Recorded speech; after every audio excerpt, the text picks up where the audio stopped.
Fuck it. We're all men here. Sit back. I'm the only one here who can grow a beard. That's all I'm saying. You vagina mouth. Thank you. With your vagina mouth? No, thank you. You bald dick face.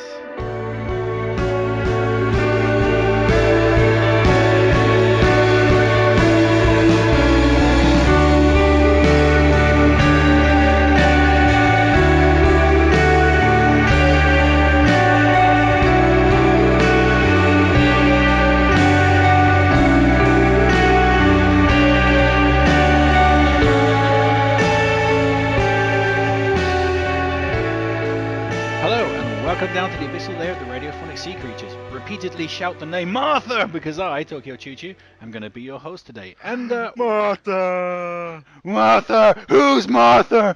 And with me as always are two hard-twerking men, a couple of real twerkaholics. It's Human Metal and Brack. How are you guys today? How are you, Human Metal? Not really awake yet, but other than that, it's fine. Have you been twerking all night? No. Actually, I was would you call it a seminar? Probably. Sounds weird. Barbecue seminar yesterday. A barbecue seminar? Yeah, where you learn how to properly barbecue all the different kinds of meat and learn a bunch of shit about all those kinds of meat. And it was really great, and all of it tasted fantastic, and I ate way too much and was in a coma until now, so bear with me, guys. While you were in a coma, by the way, did you have a vision of the future where Tokyo Choo Choo was an evil tyrant? No? Yeah, that's the only vision of the future. Anyway, Brack, how are you? I'm good.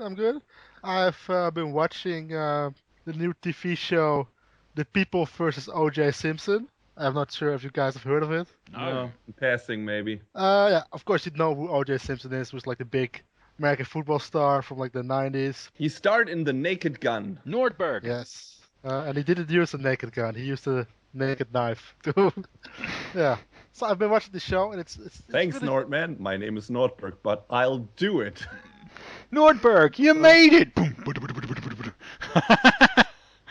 Yep.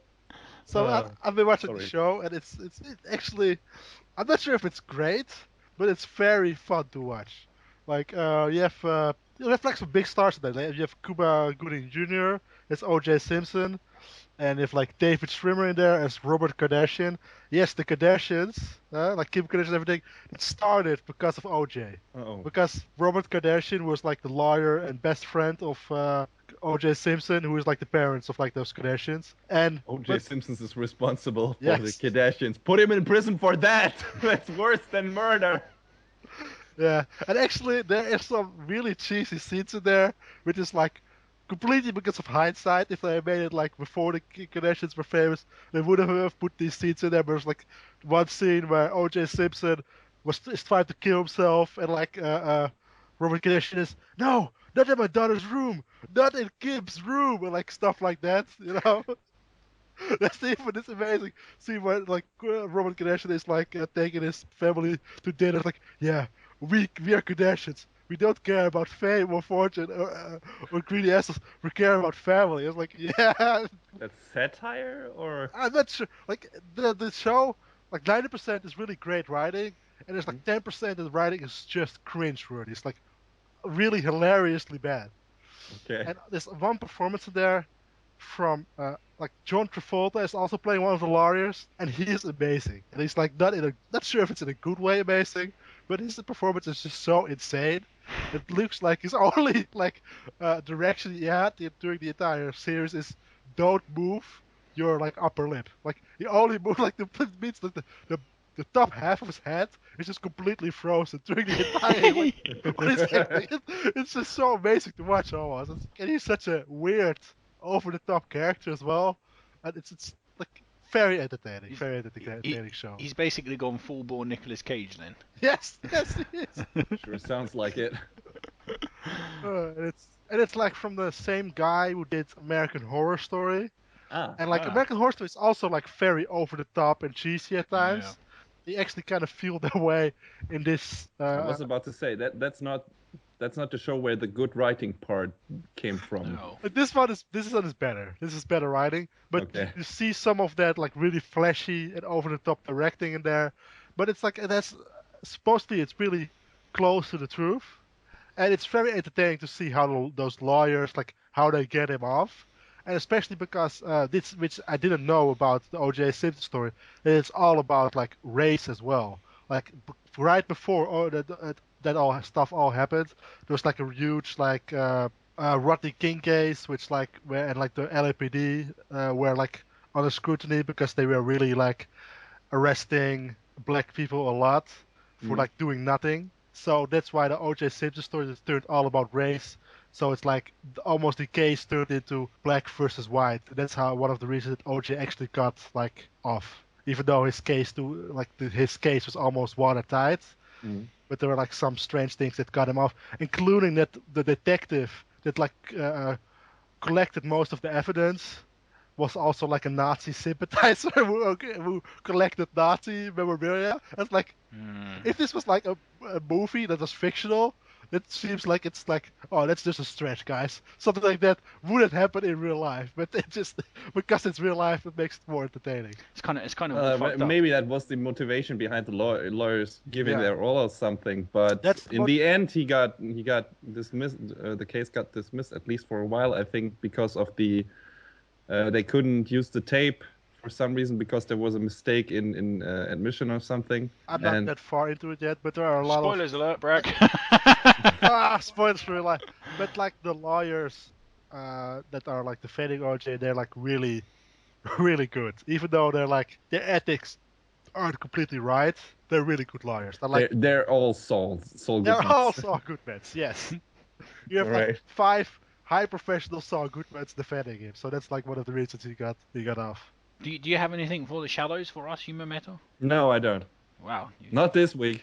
Except, you got barbecue and sausages. You know, why do you need movies and video games when you have barbecue and sausages? Exactly. I got one thing I'll talk about on the plate. So going from something that is interesting or perhaps perceived as good from Brack's point of view to something that is perceived as absolutely fucking terrible. I finally watched Pixels, the Adam Sandler movie. Why? Because it's video game related. I mean, I knew its reputation. Barely. I knew of its reputation, and but it's still got a huge ass Donkey Kong in it. So I just wanted to see it. Just rented it from the video store and watched it with my daughter. And I have to say, I don't understand why that film gets so much hate. Is it the best film ever made? No. Is it a particularly good film? No, not really. But is it terrible? No. I think people it is. No, I think people just think too much about that shit. It's just a dumb, shitty kids movie. I mean, my daughter laughed her ass off and had a good time during that film. It's just this dumb, shitty kids movie. It's a kids movie where the fat nerd at the end fucks Q-Bert. Yeah. And gets a bunch of little Q-Bert babies. But I mean, that's not fucked up in any way to you. No. That's what Adam Sandler says. The same thing, or a similar thing, when the girl, the Q-Bert turns into the girl at the end of the film. He's just like, that girl was just Q-Bert a few minutes ago. Doesn't it seem fucked up to anybody else? But I don't know. I just enjoyed that film. I mean, it wasn't great, definitely not. But it kind of reminded me of the old films, from the 90s, like The Wizard. That wasn't a good film, but we really enjoyed that when we were children back in the day, and I totally can understand. I didn't, because I never watched it. Oh, okay. Well, it was a decent film. It kind of reminds me a little bit of Wizard crossed with Ghostbusters. It's probably not as good as either of those films, but it's not terrible either. I mean, there was some basic, simple fun to be had. I mean, was it believable in any way, shape, or form? No, of course not. I mean, you had a president who, in the film, I don't even know why they made that guy the president. It just doesn't make sense in any way, shape, or form. Because he's friends with Adam Sandler. Yeah. Kevin James and Adam Sandler are best buddies. That's why Kevin James had to be the president in this movie. I'm not kidding. That's the reason. Right. That's the only reason for the for the cast of the recent Adam Sandler movies. They're all friends of Adam Sandler and need a paycheck. Yeah. That's it. I can. So at least that's all he gets his ass. And that's actually the most positive thing I can say about Adam Sandler. But all his movies suck, though. No, not all of his movies suck. That's not true. I like some of his early movies. Yeah, he has some good ones in his back catalogue. Billy Madison specifically is hilarious. Also, the remake of the Longest Yard. Okay, let's that was one of his. All his movies since I was 5 have been bad. So since last year, Bragg. Yes. Yeah. That's what I thought. I mean, Anyway, Spanglish was quite good, and Punch Drunk Love was excellent, and Okay. I gotta admit. there are some good ones. Probably have not seen as good movies. Yeah. I've only seen Billy Madison and Happy Gilmore. Yeah, Happy Gilmore was good. Billy Madison, one I The would Wedding maybe- Singer. Yeah, he does have some good films. But Also, one of the major gripes with this movie for me was one of the main plot points. Yeah. Spoilers. One of the big plot points and the dynamics in the show is that Peter Dinklage beat Adam Sandler in Pac-Man. In I think was it Pac-Man or Donkey Kong? It was Pac-Man. It was one of those. But he beat them by cheating. Yeah. With cheat and codes. You can't cheat in those games. It's not possible.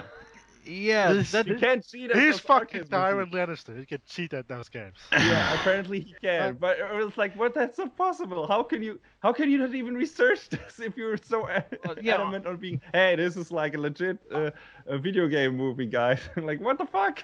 How can that be your main plot point? Yeah, I totally agree with that. He's got like the codes written on the inside of his shades, but the codes are like maths equations or something, and you're like, how do you input that on the fucking joystick and a couple of buttons? It's a hack module or something. A Game Shark for an arcade system? Did nobody see that? Yeah. How is that even? I don't care. But the most ridiculous moment for me was all the pixels, all the characters from the video games are pixels, except that one that turns into that sexy lady. Like, why? That doesn't obey the laws of that the movie actually sets up. It doesn't make any sense. And at the end, Cuba just transforms back into that woman, and you're just like, why?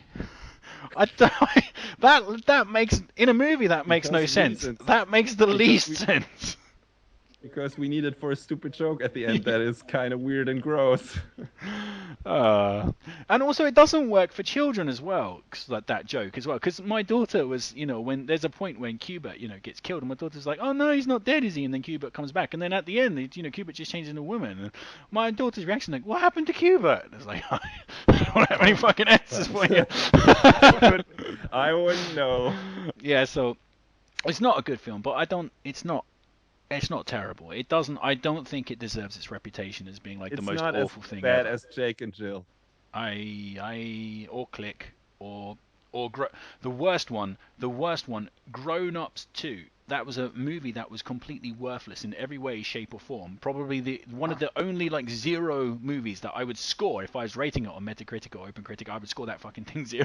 Like the only good thing about that movie was Stone Cold Steve Austin was in it, and I was happy to see Stone Cold Steve Austin. And then I saw what Stone Cold Steve Austin did in the movie, and it was just like, yeah, that sucks, dude. Thanks, Steve. Thanks for nothing, Steve. And I guess we're going to wrap up the shallows and we're going to move into the depths.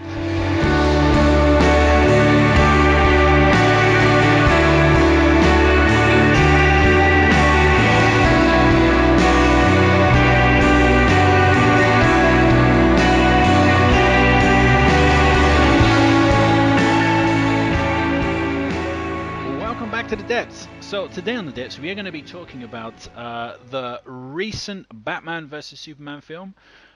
So we three have all seen it, and you're going to hear our opinions. And we're kind of going to go. I think we're going to run like pretty much through the whole film, and we're going to talk about what we thought about certain scenes, or pretty much all the scenes, I think. So with that in mind, obviously, spoiler alert: if you have not seen Batman vs Superman, save your money and catch it on DVD. But no, I'm joking.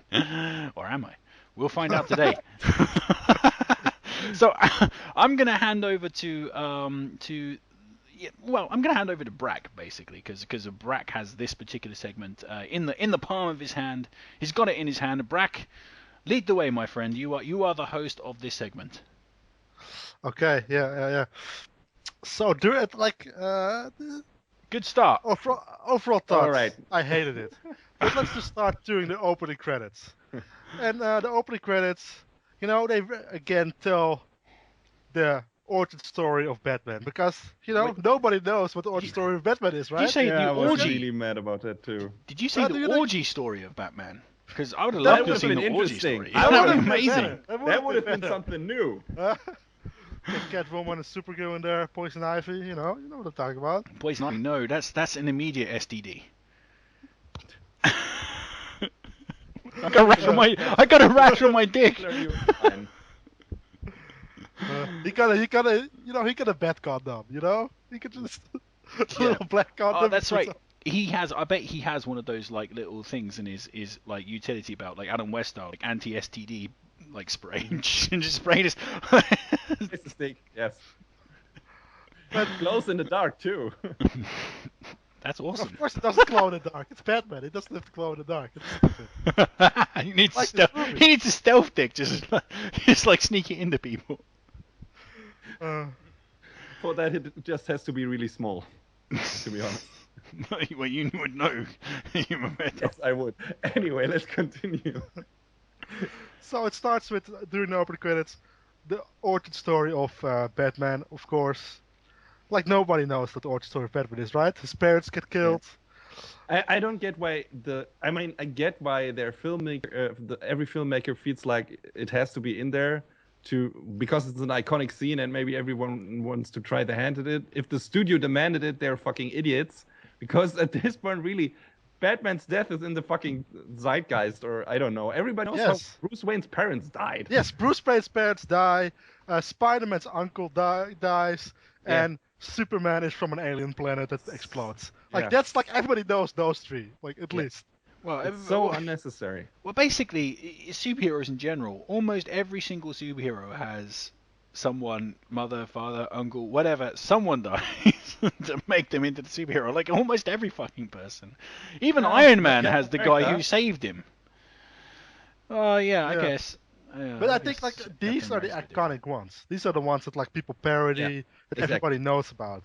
And I think like it was shot pretty well. I think like that's what I like about Zack Snyder sometimes, is that he makes his shots a lot like comic book panels at times, which works in this case, especially like when the guy is pointing the gun and it's like stuck within the necklace and he shoots and the necklace like almost blows apart. Yeah, that's a pretty easy.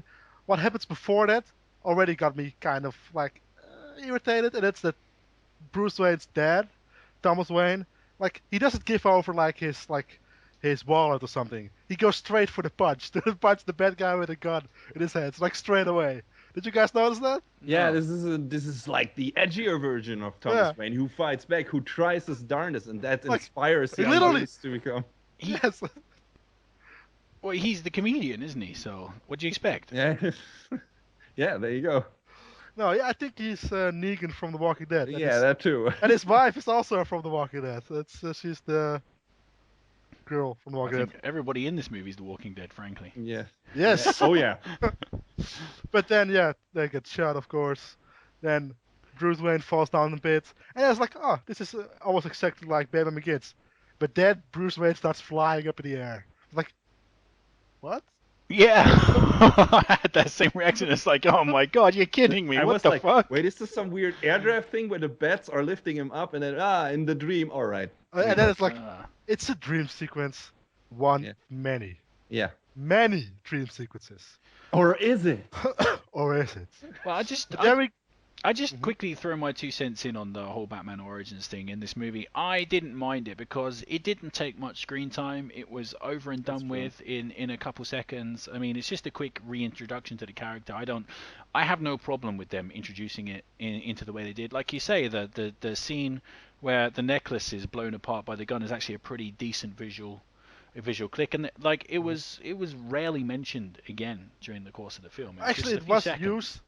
I actually know why it's actually redone, because we have to like nobody actually knows. Like people know the origin story of Batman, that his parents get killed, but people don't know that his mother is called Martha, and like they have to push you like punch you over the head with that name over and over again, and especially in those opening credits. I think I mentioned it like 3 times at least. I didn't notice. I certainly noticed later, but because in the opening credits, not only like Thomas Wayne dies, and like last thing he says is like Martha, and then later you see the grave, and it says like Martha Wayne in focus, and like further off Thomas Wayne out of focus. So like you focus on Martha Wayne.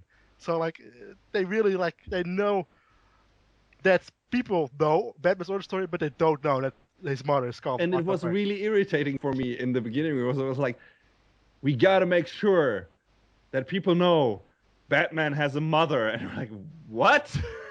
Why are they focusing on this so much? Maybe this will get resolved later, and it kind of did. So kind of did, yes. Yeah. We'll get to that scene later, but yeah. But let's get on to the best, in my opinion. Maybe not the second best scene in the movie. That's the part, the attack on Metropolis, like the fight between Superman and General Zod. Only this time from Bruce Wayne's point of view. And I thought this scene was really effective. Oh yeah, it was great. You actually, this is like the moment where you actually like, you almost support Bruce Wayne for his hatred of Superman.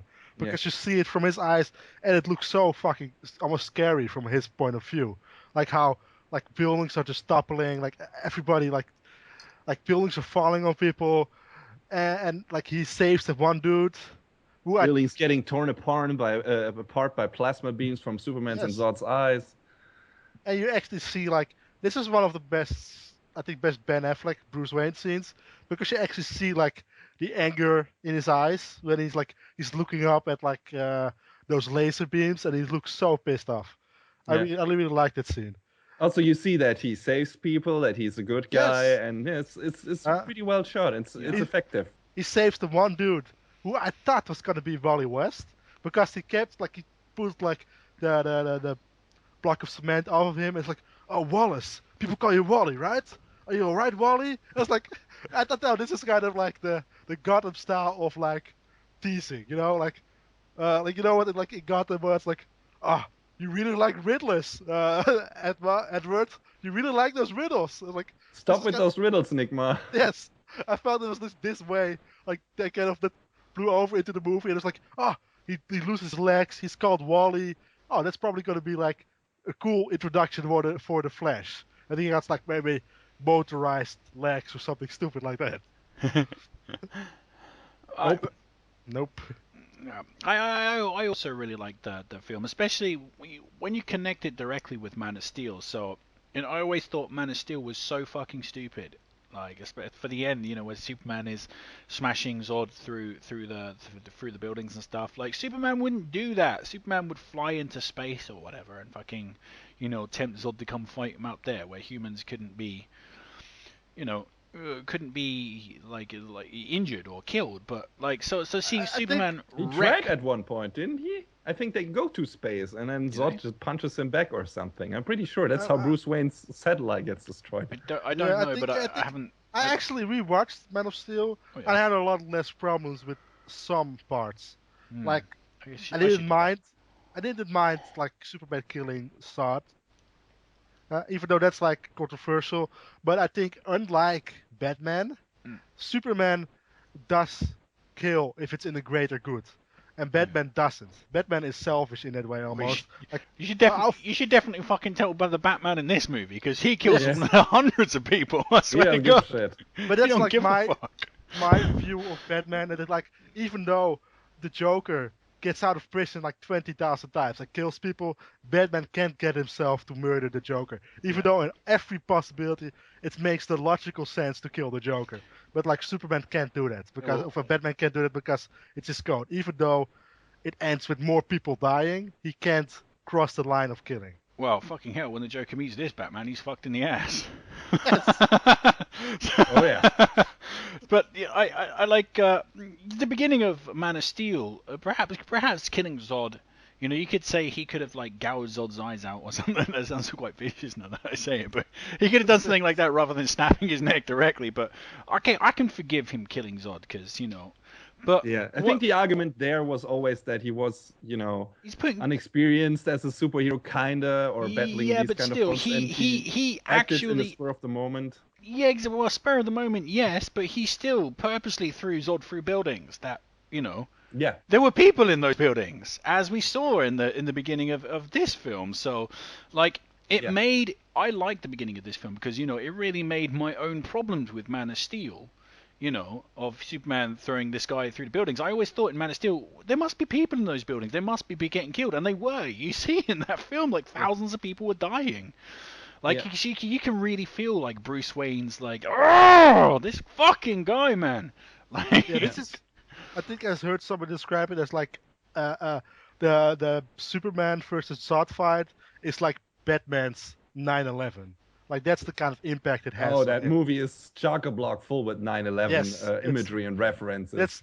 that's Zack Snyder does that all the time. Zack So. Snyder loves his 9/11 references in his movies and imagery. Maybe he just loves 9/11 in general. Maybe. Maybe he financed it to like push forward his movie career. There's the conspiracy for you.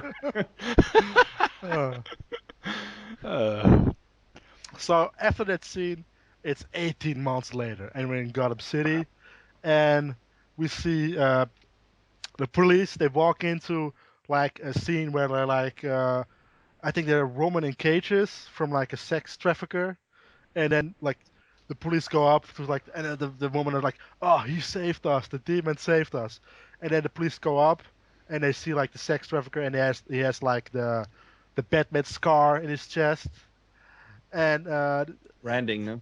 Right. the Batman branding, and you actually that was also kind of an effective scene. Yeah. And you see in the background, you see like they used like horror tropes. Yeah, I thought like, I'd stumbled display into Batman. I thought I'd stumbled into the new Alien movie during that scene. Because you see Batman like for a split second, and he's like gone really fast.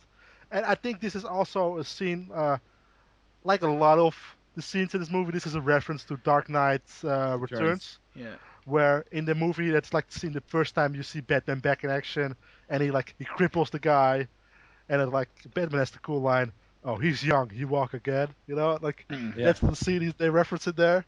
But but it was more effective in Dark Knight Returns because you see Batman actually like coming out of nowhere, taking the guys out, and then disappearing into the night again. And they did that in Batman Begins. But if they could have done this in this movie more effectively, but you don't really see him until the cop discovers him, and you only see his, you only see his work. But but it doesn't really make sense. That scene, I get what they're going for. It's pretty cool, but like there's one thing that really didn't like gel with me, and because you didn't really see it at all again later on in the film. The way that Batman scuttles off. Like a crab or something, along the ceiling. Like he's got like ninja hooks in the ceiling or something. I don't know. And he goes off like literally like an alien on the ceiling. Like it's like really weird. It's like almost like an animal. It's like you've I guess never that's seen the point. Yeah, I see, but it doesn't make sense. How's he doing it? Like Is he suddenly Spider-Man and can contacts just like in his gloves and his foot, he can walk like Spider-Man on walls or something? I don't know. Yeah, I see what you're saying, but the fact is you never see him do that type of motion. Or maybe he used his grappling hook, and then like you don't see him use the grappling, you just see him like flowing away behind his grappling hook. I'm not sure, but it kind of looked cool. It kind of looked like horror, like a horror movie, which I think is effective for Batman. It was cool, but it didn't make sense. I'm just saying. Yeah.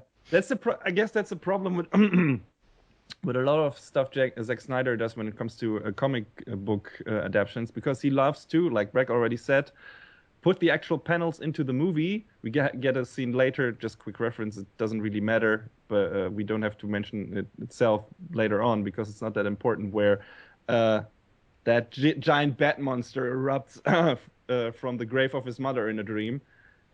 In a comic book that would look cool, and the scene you mentioned where Batman just threads along the wall like an animal and jumps out into the corridor or something, that works in a comic book because you have like these cuts between panels and your imagination kind of fills in the blanks. But when you actually see the movement and the things happening on screen in a sequence in 3D, it doesn't really work. And as much as I like him trying to get the actual comic panels into in a live action movie, he doesn't really seem to understand that you just can't do that for some things because it doesn't work. Your consciousness recognizes, your brain recognizes that this is not what it would look like because those things are imaginary. And some of these things just don't work. And that's kind of a shame that he doesn't understand that.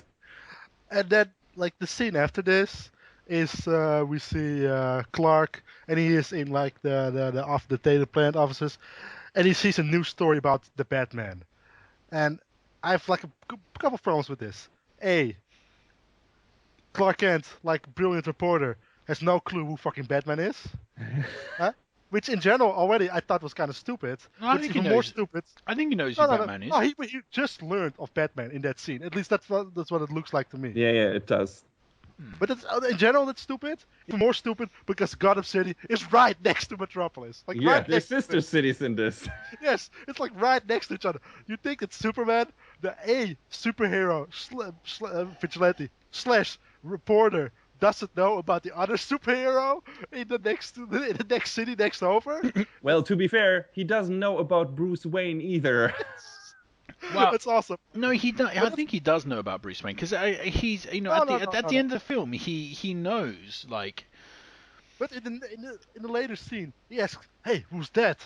And Yeah. then the guy says like, But just "You because. don't know about Bruce Wayne?" Yeah, but you know how Clark Kent is. He bumbles, doesn't he? He plays stupid to people. I don't. Yeah, not this one though. It didn't feel like that. No. Because if he wanted to like stay in the back in the shadows, like not be noticed that much, he wouldn't have asked that to another reporter. The other reporter is just like, "What the fuck, you reporter? You don't know who Bruce Wayne is? That's weird." Yeah, that is really it is weird. But I see. I had a different take on that from you. I just quickly, when Clark Kent saw the Batman, the Batman's newspaper report, I just assumed that he was aware of the Batman and gradually getting annoyed by him piece by piece. Like, I think there was history before that where Clark Kent may have noticed what the Batman is doing. It's like, this fucking guy again. Like, I don't think that's true because he just like goes to like Perry White, and White has nobody ever done anything but a Batman. Have you seen about this Bat vigilante? It doesn't seem like this is like that he already knew about this. It really he acts like he just learned about Batman existing. maybe I don't know. Like, I still think like like you say, realistically, if he grew up in Metropolis and stuff, well, he grew up in Smallville, but if he stayed in Metropolis, he can't avoid not knowing about the Batman. It must be such a huge news item, just under That's Superman. why it didn't make any sense. That's why it was stupid. But let me just jump only in here. problem Just I had with that scene, by the way. I want to few seconds. The fact that you both have so very different opinions about that scene, or the way you saw it, is proof that this movie is very bad at conveying certain things. And we'll get to that later. I just want to send this ahead, but yeah. But that's not the first problem I have with the scene. The second problem is that the news reporter says, "Oh," and he brands his criminals, and the people say that the Batman brand is a death sentence because those people get killed in prison. Huh? So, which means that this is not the first person that Batman has branded, and that he knows because he's not an idiot. We should think. Well, he kind of is. He knows. He should know that the Batman sign means it is a death sentence. So he's kind of murdering those people. Yeah, it's like the first kill. But it's not him doing the killing himself. He's not doing it with his own hands, so it's justified. Frankly, it's justified for Zack Snyder, maybe. But yeah, for me as a watcher, it's like that me actually kind of means that Batman murders those people. Yeah, I felt the same way. And at the beginning, I was thinking, well, that doesn't, Batman's kind of letting it stand this. That doesn't make sense. But then I saw the rest of the movie. It was like, oh yeah, this Batman just don't give a fuck. He does not give a flying fuck about that. About anything. Like, I actually suspected halfway through the movie that he takes like the Batman logo off his suit and he draws like the Punisher logo on it, because this feels like the Punisher. He literally does. I shouldn't jump ahead because we'll talk about it in the scene, but I just quickly mention it. The car chase scene. Fucking hell. Batman is fucking merciless. He could pop the tires. He could do that. Fuck that. Just blow up that motherfucker. Cook that fool. Yeah. Continue, Brack. I think the scene after this is... I'm not sure if it's go directly to the party with like Lex Luthor.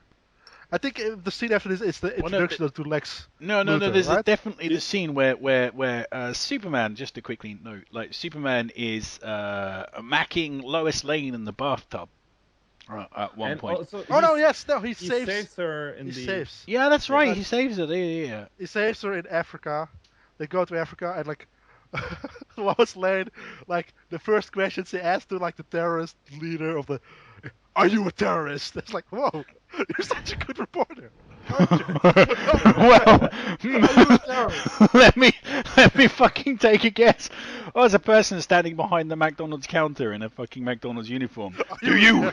Yeah, do you work here? Fuck. Oh, I cosplay. Anyway. So Yeah, but and in that same scene, like the terrorists find out that the other reporter she's with, is like undercover, and has been tracking her, and the reporter gets shot in the head. By the way, that reporter is in the comics is Superman's best friend, Jimmy Olsen. So the introduction of Jimmy Olsen in this movie is like him getting shot in the face right away. Yeah. It's not mentioned in this cut, but he probably will be mentioned in the longer version by that. Yes, but yeah, that was a bit of trivia that dribbled out, and I was like, "Goodbye, Jimmy," and my friend turned to me and said, "What?" It's like, "Yeah, that was Jimmy Olsen." What the fuck? So yeah, then she goes to interview him or something inside the building, and outside the building, some of the terrorists are not terrorists; they're just like undercover terrorists, and they shoot all the terrorists down. And then Superman shows up to save Lois Lane, and he kills the terrorist leader by pushing him through like 10 walls. Like it's not like I think, yeah. not even dead. It's not really clear. Yeah, that's not clear. Like he could be alive, but he's being pushed through 10 walls. Not only that, it doesn't even make sense, but because the building from the outside didn't look like there were 10 walls in a row there. You know what I mean? Like, also, this scene sets up basically one of the main plots in this movie, although there were too many kind of, where Superman is accused of killing all the people in that village with bullets. Yes. What? That's what we know about Superman, right? Well, he no. kills people with bullets. No. He's not accused of killing the people in the village. He's not physically. He's accused of being accountable in the same way that Batman's accountable for burning his brand and then getting the guy killed in prison. Superman was accused of being the catalyst for those people in the village. So that made sense. Okay. So if Superman hadn't interfered in that situation, the people in the village would not have died. It was Superman's involvement and then subsequent disappearing and not protecting the people in the village that got the people in the village killed. So that's what they were complaining about Superman. They were saying you come and you don't stick around for the consequences of what you do, and hence now that you explain it. It makes a little more sense. It makes more sense. Again, bad conveyance movie. Bad conveyance. I got that from watching the film. So. Okay, so I think the next scene after this is wait, hang on a minute. Of Lex, right? Wait, Lois Lane in the bathtub. I just gotta say, like, is it right after that? I think it is later, right? No, I don't know, but who cares? Like a quick shout out to the movie Clerks, where they're talking about sex with Lois Lane. When Superman like goes inside Lois Lane, it's like a shotgun through the back of her back. Yeah. Like, that just immediately sprung to mind, like them having sex in the bathtub and like blood spraying on the ceiling when he shoots his load. That's gonna be in the R-rated version, home video version. Kevin Smith. Maybe it's like the movie Hancock, where like right before he comes, he just pushes her off and then shoots his load through the windows. Yeah, that's awesome. Yeah. Or he kills like a plane that was flying overhead, Amazing. I don't even remember that scene. Really? That's hilarious. So I think this next scene is introduction of Lex Luthor, and you see him, because he's a cool tech guy, like Mark Zuckerberg. You see him playing basketball, and then he talks to like some senators, including Foghorn Leghorn, I think, or Finch. I think it's Finch, right? You know what I'm talking about? The one who says like, "I grew up in Kansas. I know how to wrestle a pig." Like sentence like that. No. What? I have no idea what you're talking about. Is John Cena in this movie? The female senator, June Finch, like the red-headed woman, I think it's also red-headed, who's like gets killed later on in the movie, who was like talking about sentence like, you can see if you pee and say you can give me a piss and say it's grandmother's speech. She's quite a famous actress, isn't she? Who is that? Oh man, she was really famous once upon a time.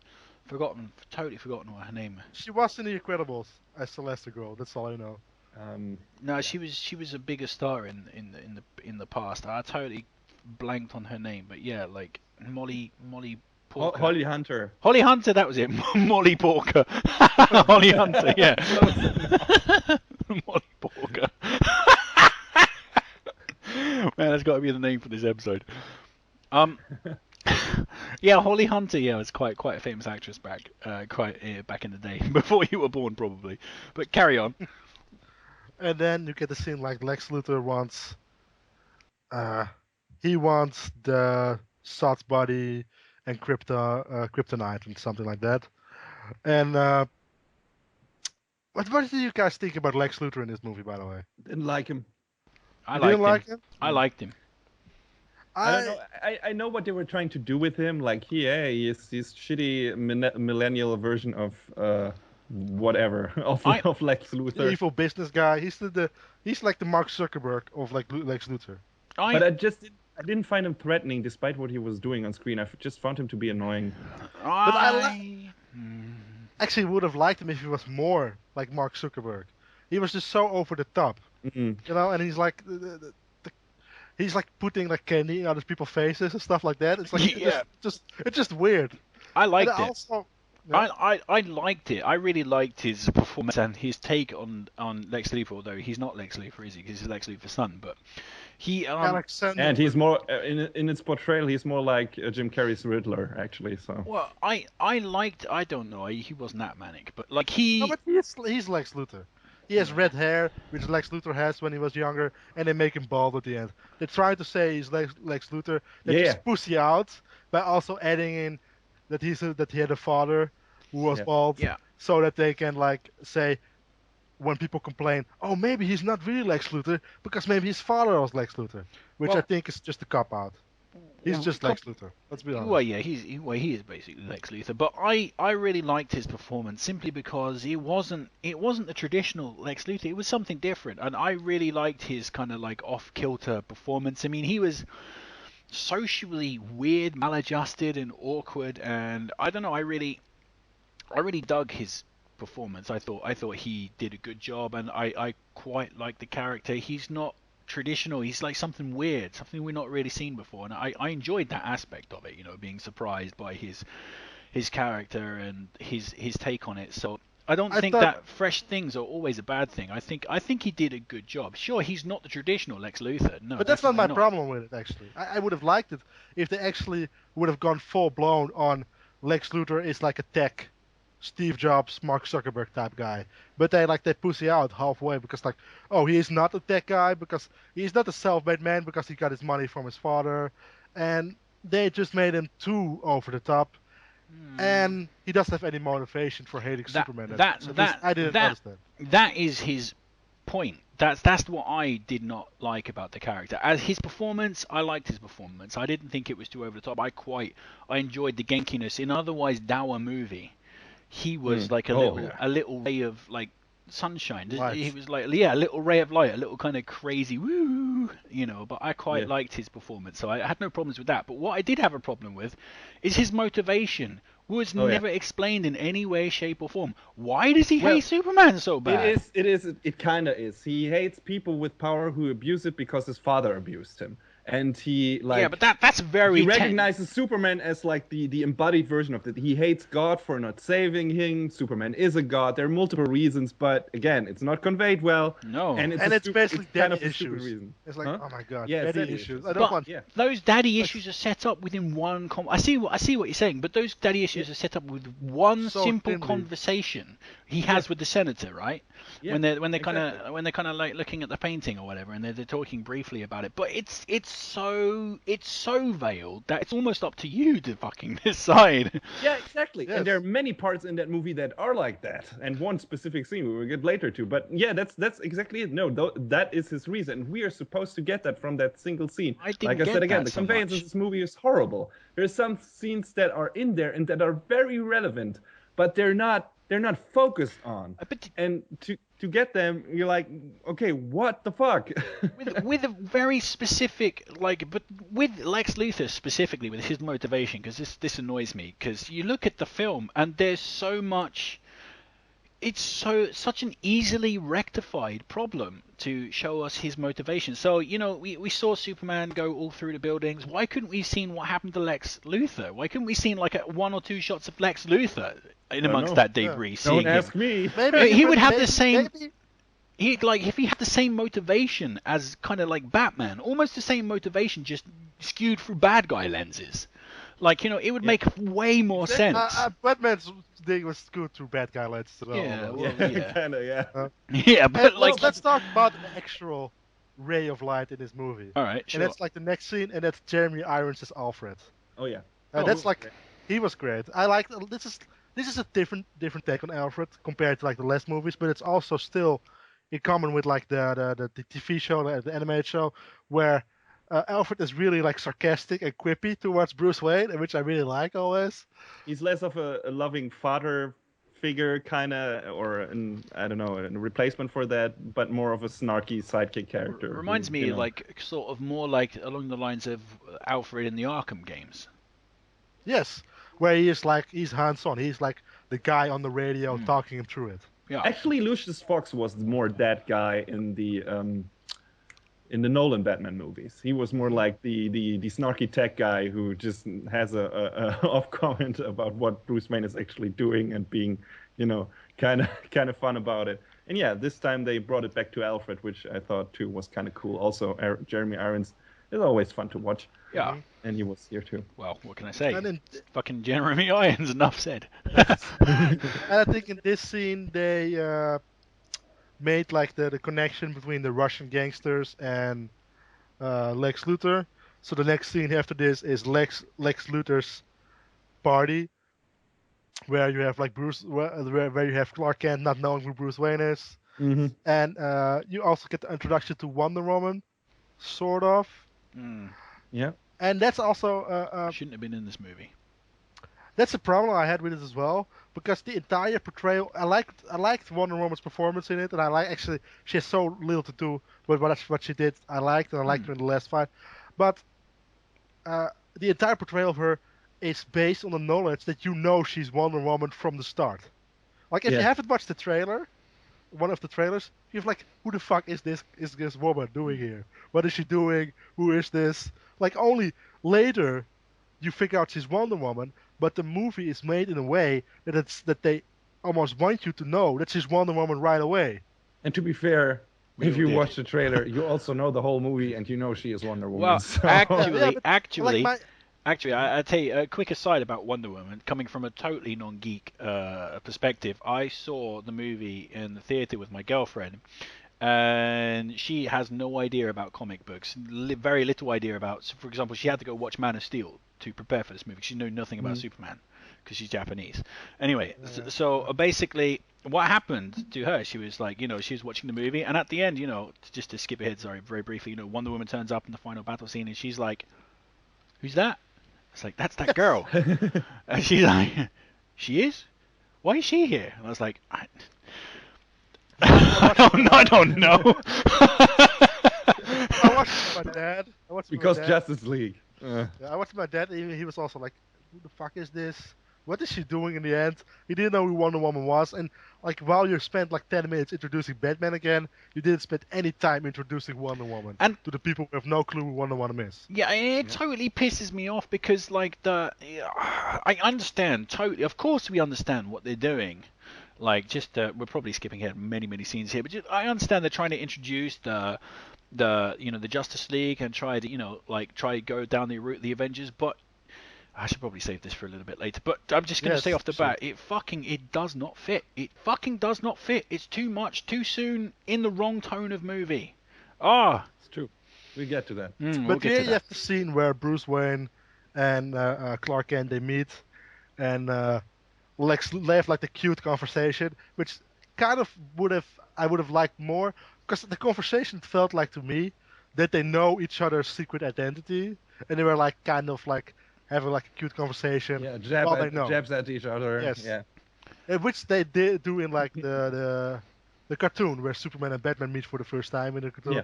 They do the same thing. Way better version of this encounter, by the way. Where they both know their other secret identity, and they might kind of make quips about it. Yeah. No? Only different characters in those versions, though. Yes. But in that version. like you say though, it doesn't. I mean, it's a nice scene. It's a nice snarky scene where they're taking digs at each other, and like the thing is, I can totally understand Clark Kent because you get the feeling as soon as Clark Kent meets Bruce Wayne, he fucking knows. Clark Kent knows that Batman is Bruce Wayne. Like I don't know, through his super senses or whatever, he fucking knows that that's Batman. Like immediately. But no, That's why later. That's why he doesn't know it immediately. He doesn't know it immediately. He only knows it from the point where where Bruce Wayne is actually like doing his sneaky stuff. Like and he knows, something ain't right here. But I don't know. You never know about Superman. He's got so many Superman. He's got so many powers. He can hear like things in people's voices and hear his. But they never showed that he knew that Bruce Wayne. Maybe not, is but Batman until later in the movie. Let's just propose, perhaps, that maybe he knew a little. All right. This is say for argument's sake that perhaps a certain percentage Clark Kent maybe knew that Bruce Wayne was Batman. There's no fucking way that Batman knows Clark Kent is Superman.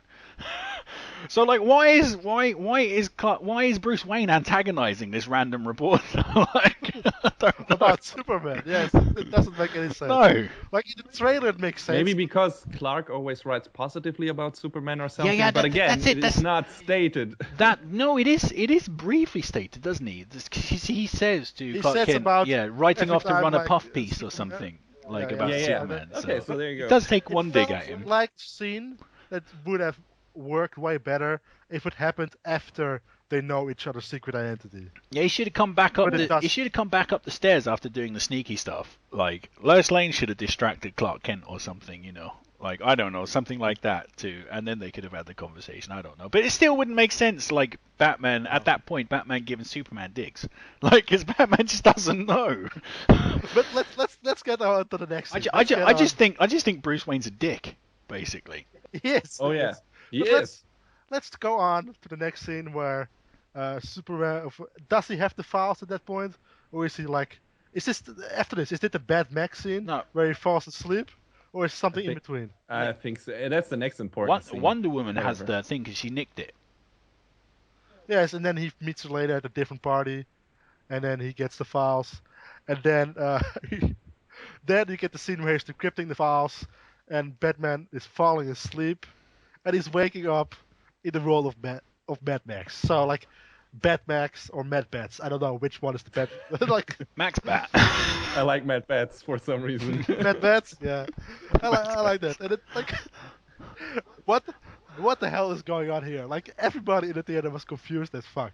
I wasn't, because I know that shit, from the comics and everything. But at the same point, I was thinking, okay, this is either a vision of the future or a dream sequence, because I see the troopers with the Superman symbol and say, okay, this is Red Sun, or maybe a version of Apocalypse. Oh yeah, I was saying Apocalypse right away because you get the fire pits in the background. I was like, okay, this is Apocalypse shit, but at the same time I was like, wait, are these guys, the guys who don't know about the comics, are they supposed to know? Is the casual audience supposed to make any sense of this? I can speak to that. So I can speak to that. So when that sequence came, I immediately knew it was a dream. Like I immediately knew. This is like some. But is it a dream? It isn't a dream. It is a dream. It is not. Well, obviously it's not. It's a vision of the future. That's what it is. Batman didn't kill Superman, so of course it's a dream.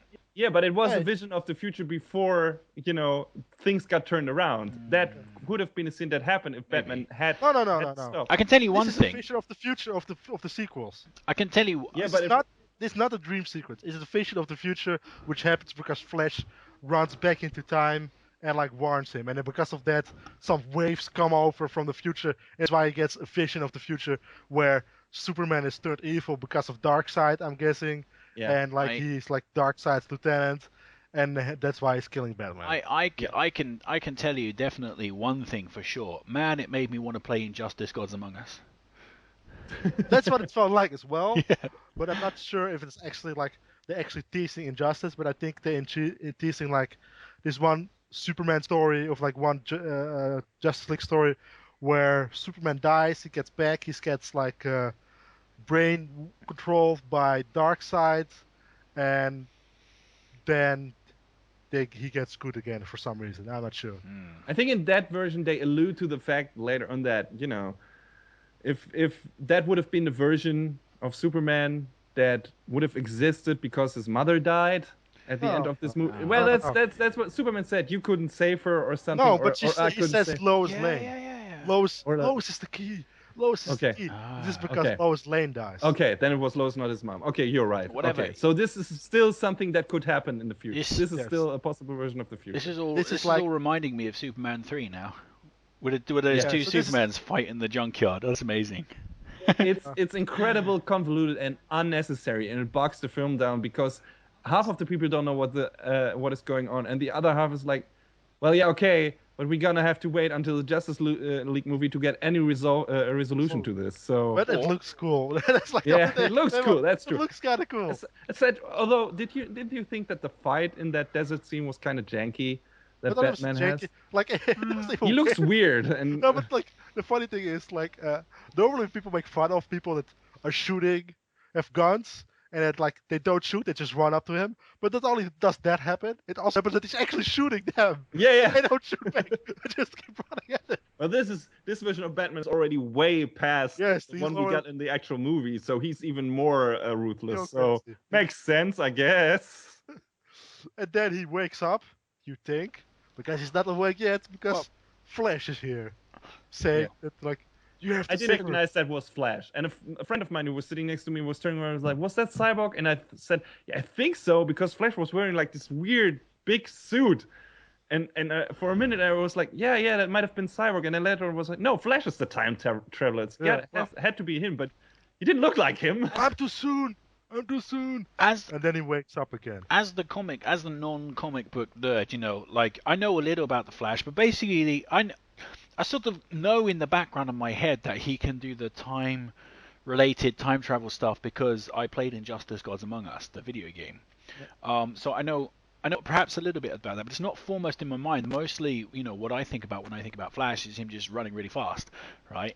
And like so. But it wasn't even obvious that it was Flash. Yes, that's what I mean. Like I until like afterwards when I came home and I googled the movie or whatever and like that type of thing. Like I had no fucking when I was watching the film, I had no fucking clue what was happening there. I was just like, what's going on? Who the fuck is that? Like I literally had no idea who that was until I went home and googled it. And one of the guys in the movie theater was like, man, Batman sure has some weird ass dreams. yeah, you would think that. Yeah. No! Nightmares. Oh my god! I said exactly the same. I said exactly the same thing to my girlfriend. I literally turned to my girlfriend and said, "Boy, Batman has some fucked up dreams." Like I literally said that exact same thing. Oh my god, that's crazy. Do you think Batman, like, he writes a dream diary, He's like, oh, tonight I dreamed about bats. Tonight I dreamed about bats. Oh, tonight I also dreamed about bats. Holy shit, tonight I had a crazy dream where I was in the future, and there were flying creatures, and then, like, some guys showed up from the future. Like, what the fuck? the next evening, tonight I dreamed about bats again.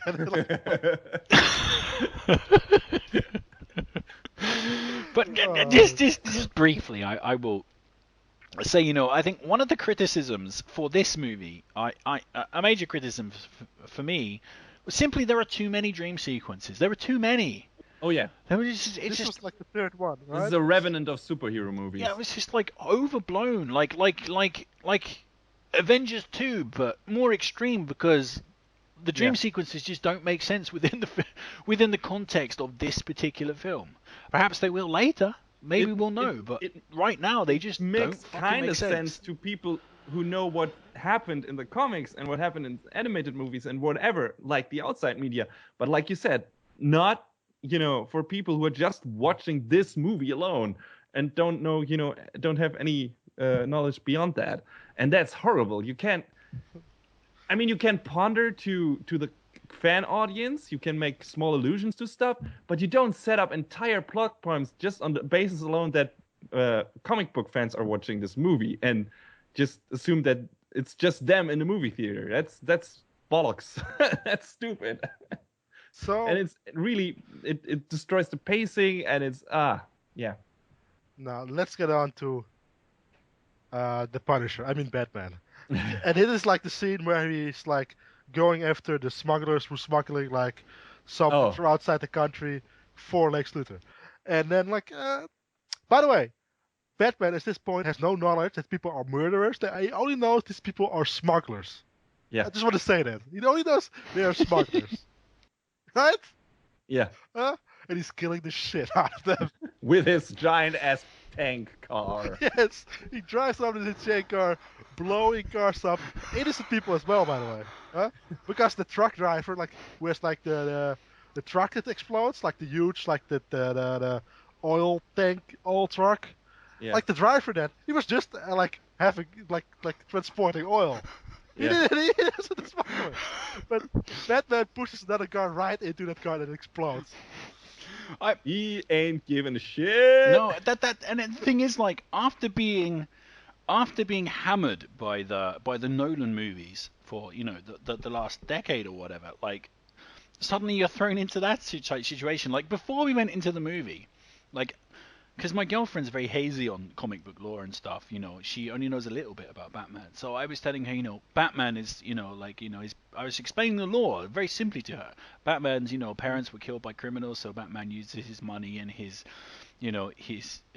fighting skills to basically, fight criminals in Gotham, whatever. But there's his only rule is that he won't kill them, so he never kills them. Like, that's the line he won't cross. And we watched the movie, and during that scene, I was like, turned to my girlfriend and was like, yeah, okay, he kills people now. But and then the defenders of this movie, they're like saying, yeah, Batman killed people in other movies as well. Like, there's no way that those people all made it out alive. That he didn't. Somebody guy he knocked out, and that guy didn't hit his head and died or something. That's not like in the other movies. You could say. Probably some of those people in real life would have died, but in the story of the movie, they pretended that they made it out alive. Well, no, wait. Except for Liam Neeson, of course. Well, no, hang on a minute. In the Tim Burton movies, he kills. He does. Yeah, but Tim Burton, At one point, he puts a bomb on a guy, smacks him in the face, and pushes him down a pit, and the guy explodes. Yeah, but that guy's dead. But that's also one of the reasons why I don't like that movie. Yeah, but to be fair, those movies were from an era where comic adaptations weren't really that faithful, and I would assume we are beyond that. Also, we have reached a different point in time. Well, yeah, that's all about not killing. That wasn't really Batman. That was Tim Burton in the Batsuit. Let's face facts. Yeah. But and this one was Snyder in the Batsuit. Like the Dark Knight.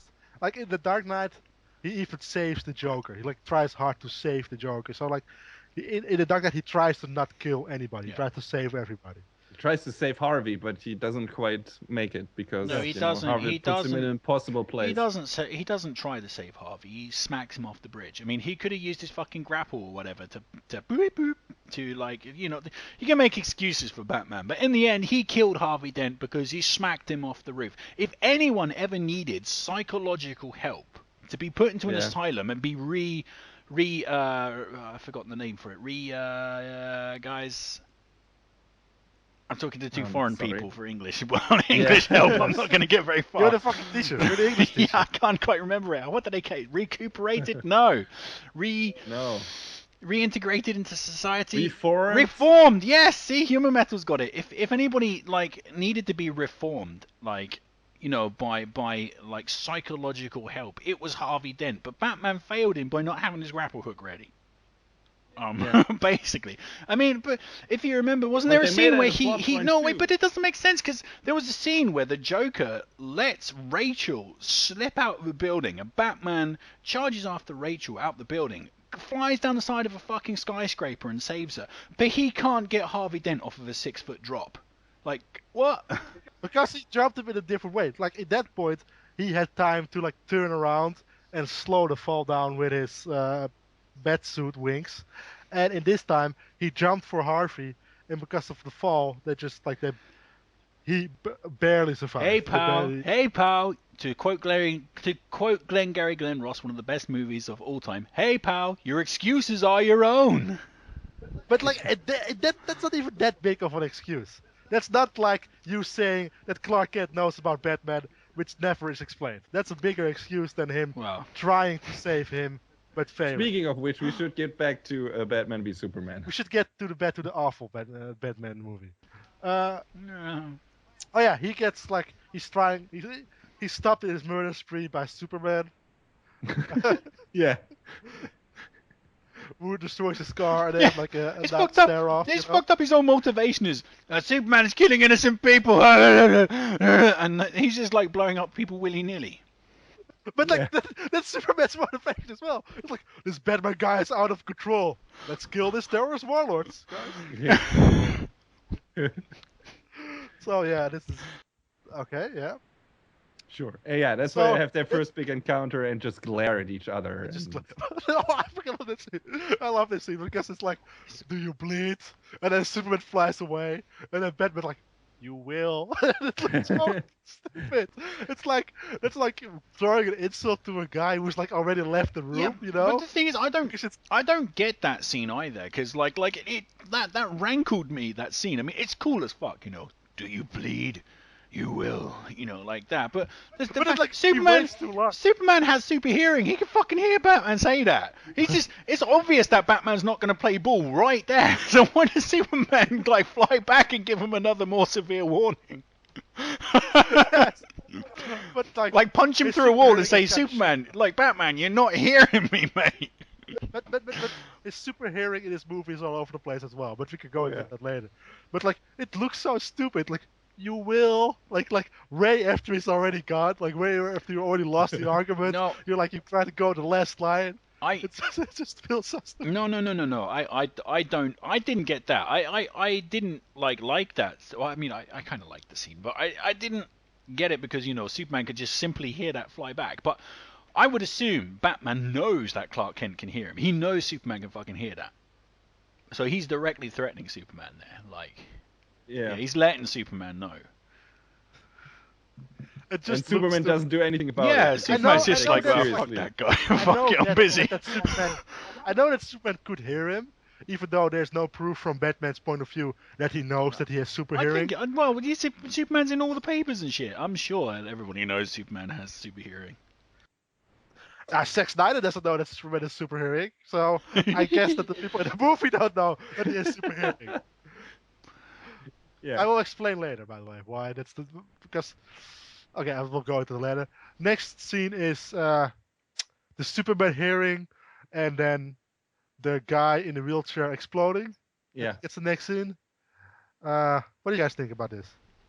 Nothing. I don't know. It was set up kind of interestingly, like, and the way it was executed, it had some kind of impact, but again, it didn't make much sense.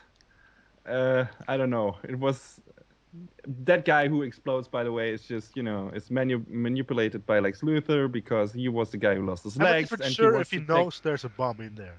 Yeah, I'm not sure either.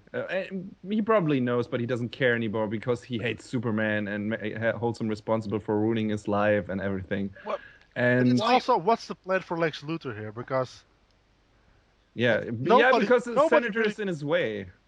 But like, she doesn't want to let him import his kryptonite chunk. I thought it was like Lex Luthor plan was also to inflict not damage on Superman, but damage on his like image. Yeah. But like everybody knows right away that it wasn't exactly. Superman. It wasn't Superman. It was like, there was an explosion. But it wasn't Superman. I think, you know, guilt by association or something. I don't know. I think it was. He didn't stop it. Yeah, he didn't stop it. It was twofold. I think. Like, I think Lex Luthor's plan was twofold: getting rid of the senator, making something that Superman's involved with. Partner. Yeah, that's what I didn't get. Why did he let the Japanese girl get blown up? The hot ass Japanese girl. She was my eye candy. She was my Jolly Rancher. Come on. By the way, that's also a comic book character who was like his partner throughout. Like, but I swear to God, when I saw her, I could not get the image of that girl from X-Men 2 out of my brain. Is it the same one? I don't know, but it really looks like her. Like I thought, any moment she's gonna have these huge ass metal claws come out of her. But like, the reason behind it, I can guess, is because if the both of them weren't there, then it was kind of suspicious that like both Lex Luthor and his secretary were not at the explosion. It would be kind of suspicious towards him. I guess that's the reasoning behind it. But I don't care what kind of kinda... evil scheme, even if I wanted to kill someone so bad, like bad, worse than I ever wanted to kill anybody, if I had a secretary that hot, I'm telling you, she's not getting blown up in the Capitol building, yeah. So now we go on to... Yeah, I'm not sure. It was a nice scene, and I liked that. Of course, it's always nice when assholes get their comeuppance, and the senator was a bit of a dick, really. But I don't feel like she was a bit of a dick, because she was the one against Lex Luthor, and we all don't like Lex Luthor because Lex Luthor is the bad guy. I like Lex So Luthor fine, frankly. I didn't feel like, yes, this senator with her weird sentences died. Because this is right after she said, "I've grown up in Kansas. I know how to wrestle a pig." It's like, wrestle a hog. That was what she said. It's like, what? Why did you say that? But also, let's not negate the fact that there was actually a jar of piss on the senator's desk. Like, why would there be a jar of piss on the senator's desk? I mean, I know Lex Luthor got it there, but how did he get it there? Why? You want to hear something amazing? Like, evidence. A guy I know watched the movie. He thought that the bomb was inside the jar of piss.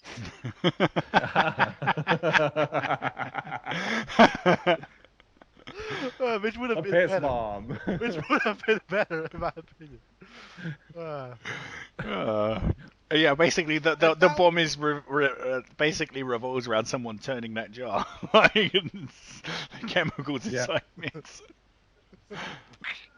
It's a wire that connected when she turned that jar, and it was actually nitroglycerin piss or something. But now we get to some of the other problems, and this is like the only example I could give away with.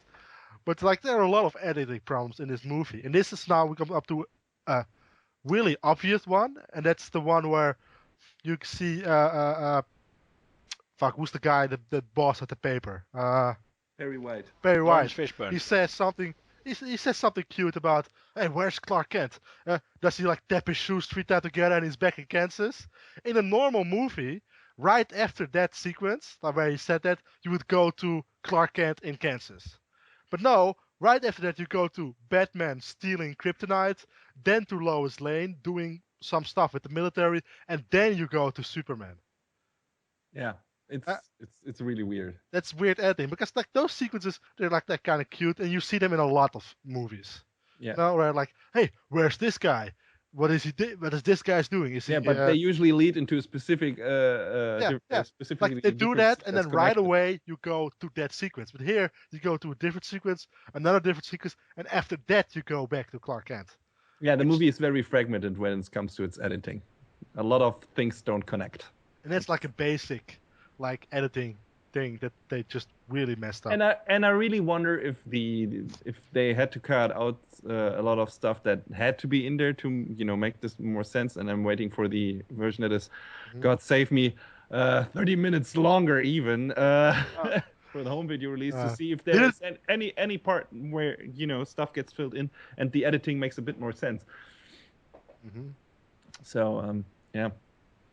And now I think we get like Batman. He steals the kryptonite, and he's gonna make weapons out of it. And then we get to Lois Lane, who's also in the movie, I think. For some reason, like her stupid plot line about going like to the military because their bullets weren't normal bullets. They weren't bullets used by normal military personnel or terrorists. So that's weird.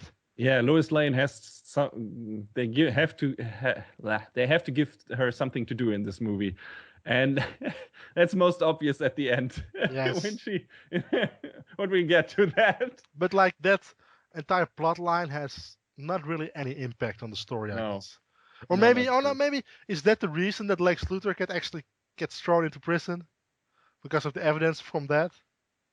I don't know, or either Lois or Martha can connect him to. I don't know. It's not really clear. But I think maybe that's the part where they connect that the terrorist act, that the undercover terrorist was connected to Lex Luthor. They're like at least that the military knows, so that they're not just like Superman knows it. Yeah, I guess. Because otherwise he would have gone off scot-free. Because Superman is going to testify against him in court. That's actually going to be doing anything. Yeah. And then we go to Superman on his fishing quest. On his fishing quest. Fishing. I thought he said fishing. That'd be amazing if Superman went on a just suddenly the whole movie just stopped and Superman's like, "What? You know what? Fuck this. I'm going fishing." The movie stops several times. Well, it does. Every time Superman dreams, that fucking movie stops. Yeah. Wait, no, it's Batman, isn't like, it? Sorry. Batman, yes. Like Superman is going to the North Pole, so doing stuff, and at the same time you see Lex Luthor, who breaks into the Krypton. Yeah, it's right. Superman has a little heart-to-heart with his dead dad in the Himalayas, I think. Not in the North Pole. Is it in the North Pole? I have no idea. I think it's the Himalayas. And See, even yeah. Superman's and dreaming again, we in this see film. Kevin Costner. Yes. Yeah, right. Dreaming while he's awake. And Kevin Costner is like saying the most ridiculous. Well, not that important shit again. Well, no, the most ridiculous fucking thing ever, because he is saying to Superman, you are basically destined to be this hero. You need to stay and be the hero of Earth and protect people. Yet throughout the whole fucking Man of Steel, wasn't he the same motherfucker that was saying you can't protect the humans? Exactly. You can't reveal yourself. And then literally died to protect his dream. Yeah. But his mother does the same, by the way. His mother in this movie is like, you could be the hero, you could be the god, or be none of it. You don't own these people anything. It's like, Earth is also his planet. He knows that. But I guess it is ultimately a dream. So perhaps you can sort of course, the actual character of his father. It doesn't make sense through his betrayal of Man of Steel, but however, his dream is perhaps a reflection of his own thoughts. Right? Yeah, it's not. probably. It's not. That makes more. Yeah, sense. It's not literally the character. It can't be. He's dead. It doesn't make sense, but it's like it feels more like, oh yes, we actually kind of messed up in Man of Steel. Yeah. It feels like a retcon. It feels like a retcon. Yeah, we made their parents just huge assholes. Yeah. Like the opposite of what the Kents are in the comics. But so I guess it feels like in that dream sequence he's actually talking like to Pa Kent from the comics, and not to Pa Kent from the previous movie. Yeah, who was literally 100% against what he was saying in this film. So it really fucking doesn't make sense. But of course, again, you can defend it by saying it's Superman's dream. It's this reflection of his own conscience. But I think you putting it more thought into it than Zack Snyder did. Yeah. Yeah, probably. Or David S. Goyer, whoever is responsible for this, we can't quite say. I love the fact that when Brack says Zack Snyder in a hurry, it sounds like Sex Snyder. Yeah. Carry on. So what's the scene after this? Oh yeah, while he's there, Lex Luthor and his guys, his main henchman is, by the way, is supposed to be a KG Beast from the comics. Oh, okay.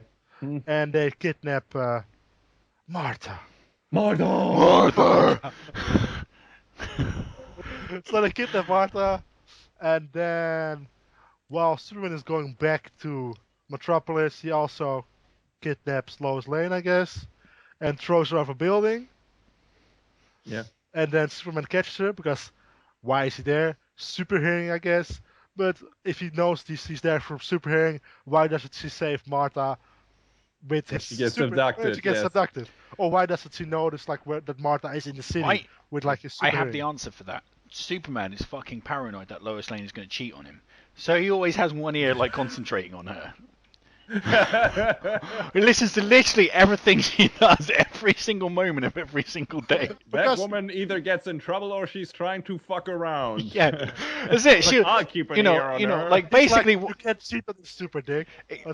Basically, what happens is, Lois Lane will be at a bar, and a guy will be there at the bar with Lois Lane. He'll be like, "All right, love, can I buy you a drink?" And then suddenly Clark Kent's there, and he's like, "Sorry, mate, who are you?" That's kind of what, mate? That's kind of the only explanation, because if he can hear her when she's falling from all the way wherever the fuck he was and catch her, then either he has to always follow her, always have an eye on her, even then either way he has to be a super stalker, or he doesn't care about his mother being kidnapped. There's the only two real possibilities. I messed up, like actually what happens at the bar is Lois Lane will be there and she'll just like literally glance at someone else and then suddenly he'll be there and say, oh, I'm sorry, I thought I heard you falling in love, you fucking slut. I think it's more like the guy, hey, can I buy you a beer? And Lois like, oh, nice. And she turns around and she turns back and it's just like ashes.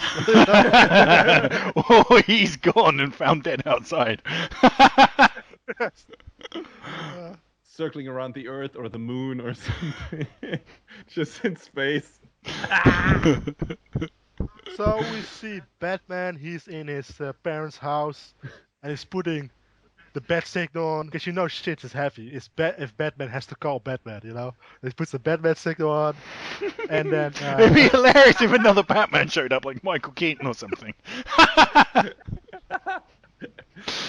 But then we get the Ben Affleck workout montage. Oh yeah. Where he fucking hits a tire with a hammer. It's like, look at this, ladies, this is for you. I didn't mind that though. I thought that was quite cool. No, me neither. I actually kind of like that part as well. It was a cool scene. It felt like out of a Rocky movie, but it was he has to bulk up for this why wouldn't he bulk up if you were gonna fight Superman? Or he gets killed immediately. He builds his badass suit as well. Yeah.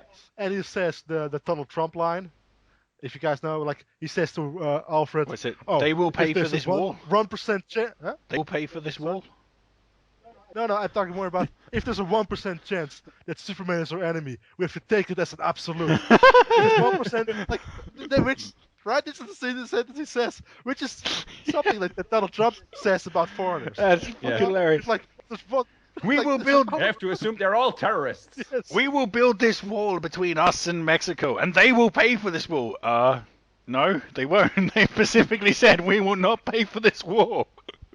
But it feels like such a Donald Trump line, which is like... Oh. Yeah, it definitely does. Donald Trump is a fucking moron. The wall that cost $2 billion, then $6 billion, then $8 billion, then $12 billion, then $14 billion, depending on when you catch him talking about it. Can't decide. By the way, Batman is rich, but he can't really rebuild his house or something. Like, his house is still trash. His elderly home. We don't really see what happened to his home. Yeah, it's all burnt to shit. Well, we didn't. Isn't it? Are they trying to link it with the Nolan movies? Because I'm not quite sure. It feels like it. It feels like it. Because I was thinking too. It's like, his house got burned down in Batman Begins. Yeah.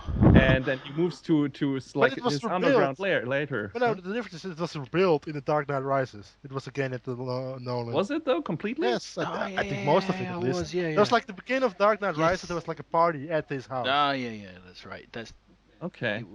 Right. I don't remember much of The Dark Knight Rises, to be honest. Because I remember at the end he leaves Wayne Manor as well to the port, doesn't he? Yes. Yeah. So okay. So, but weird. why the fuck Probably is his house? Happens. Why the fuck is his house? But whatever the intention, it just reminds you of the Nolan movies.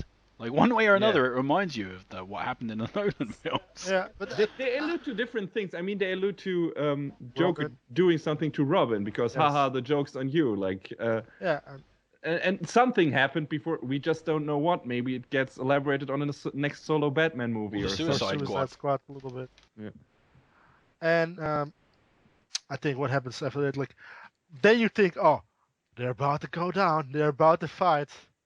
But no, there's more. We have to watch some trailers for the next few superhero movies.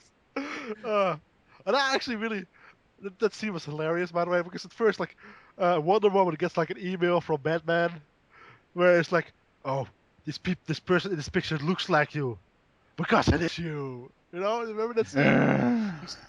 You see Chris Pine standing next to Wonder Woman. By the way, which is the stupidest thing ever, because if somebody says, "Hey, this person in this picture from 100 years ago looks like you," you just say, "Yeah, she kind of does." End of discussion. That's all you have to say. That's not proof. Indeed, it's like those really shitty people who think Adolf Hitler is alive and well because there's someone who looks just like him these days. Yeah. What the fuck? That was really dumb. But not it's the same people that say Elvis Presley is still alive. It's I saw Elvis Presley in a bar sometimes. It is ridiculous. That scene and the way it was put together was, I think, the most ridiculous one, almost the most ridiculous. We'll get onto the most ridiculous thing in a minute.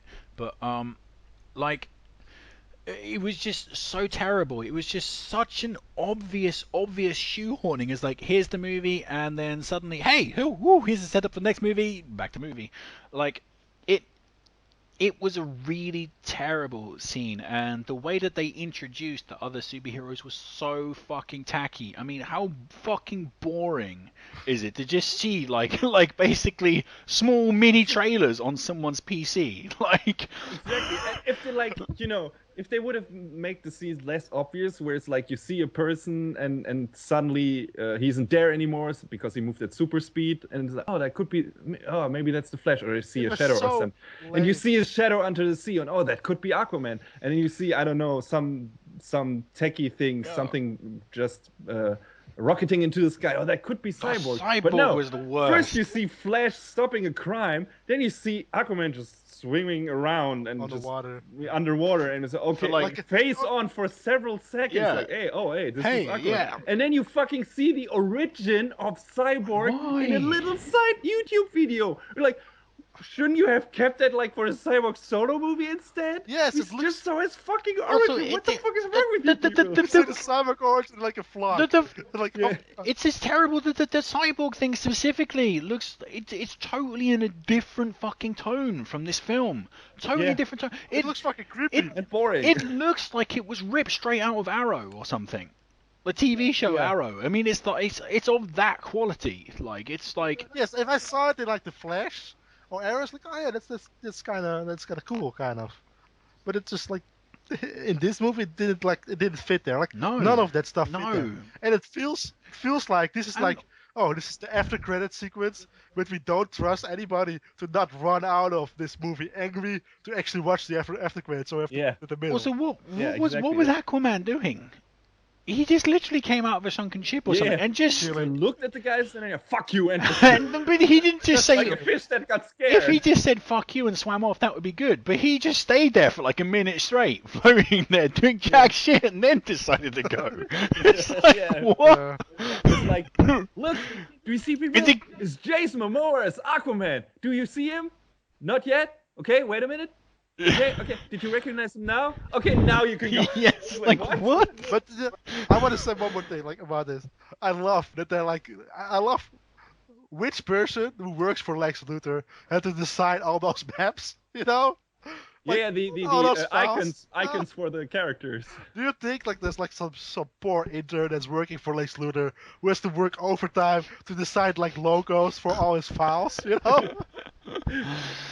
The Flash, okay. And he has to come up with the names too, because apparently, they don't have him yet. So yeah, but he was also, which, like, by the way, like, if the Flash, the next movie, has the Flash logo on his outfit, where does it go? Does he steal the logo from Lex Luthor? Yeah, does he have to pay? Is this copyright? I think Lex Luthor is actually putting together the Justice League himself, apparently.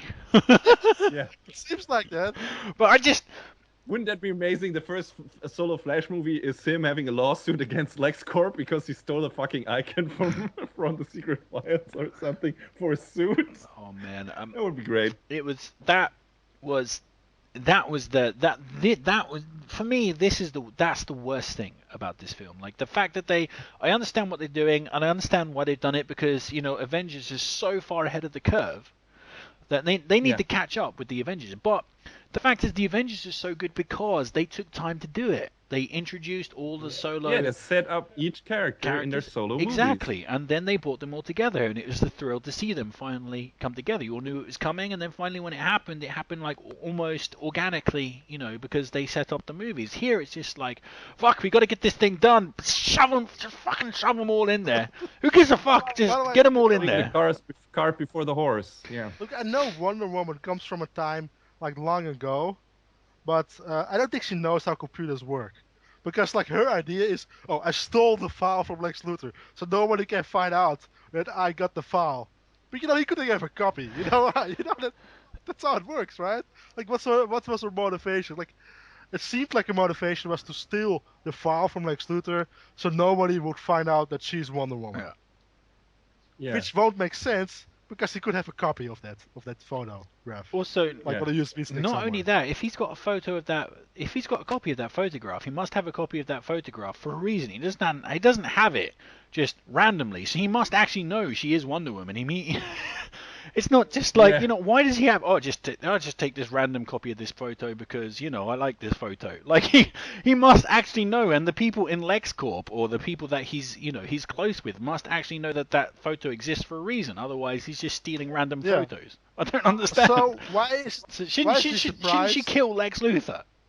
Like, and the people who knew about it? Like, I don't know. Why is he surprised that the immortal person that he has a photograph of shows up at his party? Exactly. Like, I mean, surely he must be investing his time in these metahumans. Like, oh, you know what, that girl looks like suspiciously like that girl in the photo that I was, But it doesn't make sense. Why would he have that photo? Thinking about it, I mean, seriously. He must have some proof that she's alive now, right? Otherwise, it's just a photo of someone randomly in the past. Like, what the fuck? No, but like, no. You can actually kind of explain that by saying that she was like did superpowered stuff in the past. Oh, yeah, okay. So that's a proof of her being a metahuman.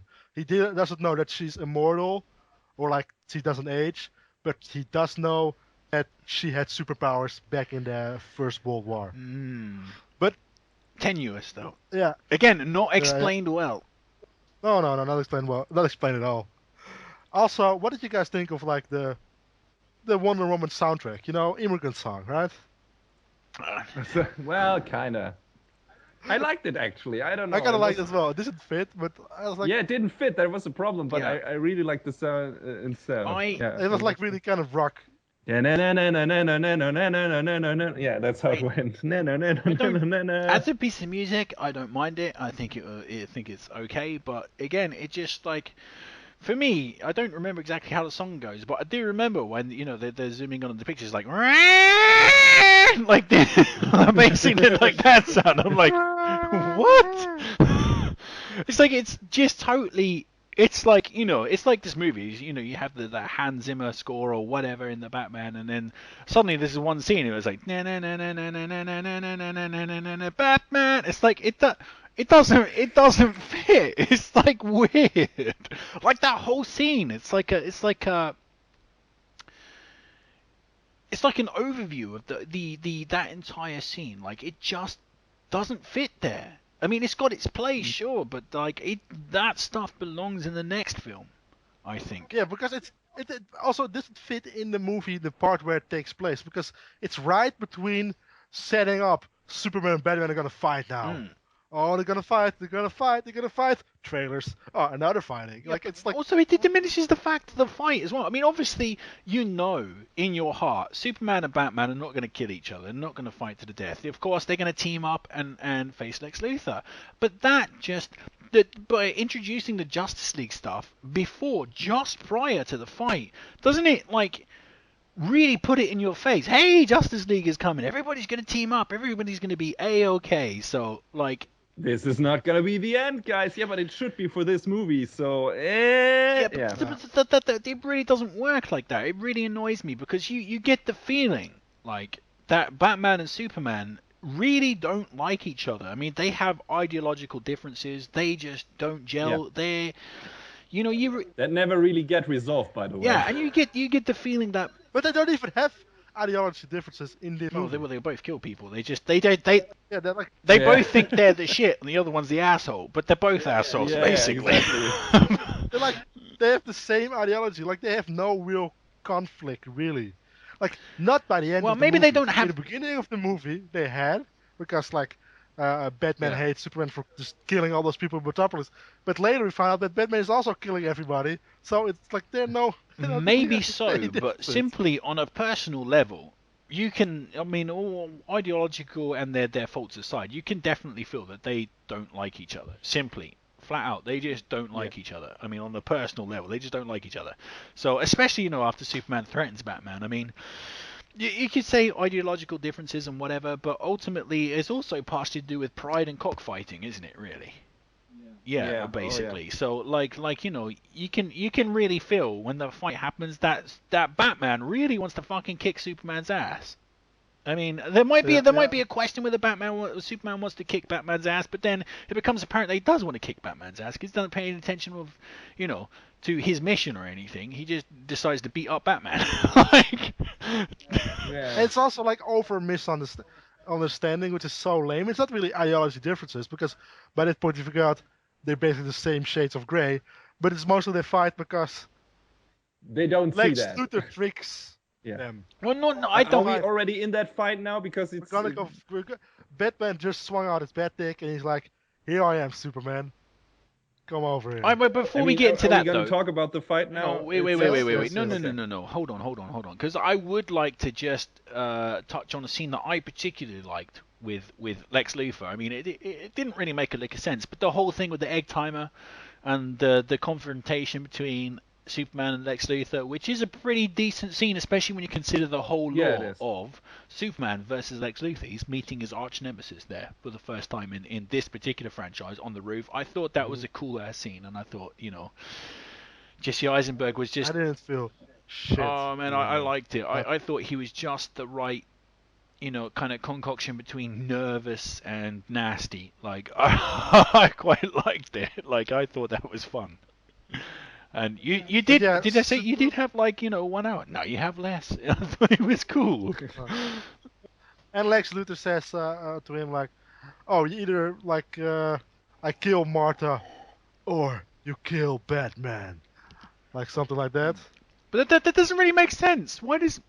Again, guess it does. When you really think about it, it makes a little sense. But you really get the feeling that Lex Luthor is specifically against Batman too. Why does he fucking hate Batman? Why does he want Superman to kill Batman? I don't... No, he wants Batman to kill Superman. That's what it is. Oh, okay. That's what he hopes for, and if that doesn't happen, he has a plan to fall back to, which we see later on. And I see. He's he's using Batman. But it's not really so clear. I was a little bit confused in the cinema. It never is in this movie. That's one thing you can take away from it. Nothing is really very clear and brought across in this movie. But he just wants them to fight. That basically, that. Now you explain it to me that he was kind of manipulating Batman into fighting and killing Superman. That kind of makes sense now that I'm thinking about it. But at the time, I was thinking, okay, he wants Superman to kill Batman because that's the obvious thing that's going to happen here. Superman's going to kill Batman. So, if you were a betting man, that would be your bet. But the question is why would he want Superman to kill Batman? And I thought maybe he wanted Superman to take the rap for killing Batman. That maybe too, yes, sure. That. So it's really truly not made clear Lex's plan in that. I got a little confused. Are we going straight to the fight now? Okay, here we go. Scene with Lois Lane and Perry White. No, nobody cares. Nobody cares about that. I want to say it because it was so stupid. Because Lois Lane says I need a helicopter, and then Perry White's I can't give you a helicopter. It's not for a story, Perry. And then, here, give her a helicopter. Oh yeah, sure. Fine, you bugger off to the bar for a nice pint. Yeah. Even if it was for a story, he wouldn't do it. But now that's not for a story, he doesn't care. That makes no sense. Yeah. But okay, I'm not saying anything.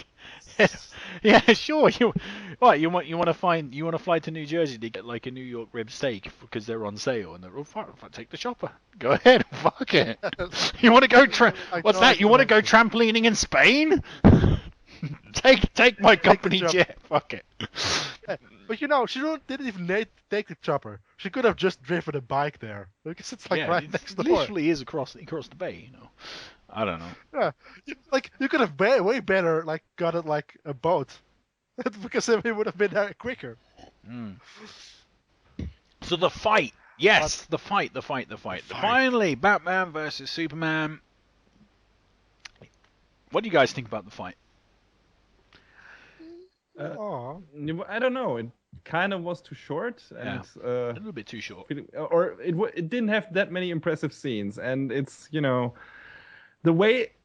fact that it continues is based solely on the fact that Superman is not starting the fight by yelling at Batman, "They got my mom, help me."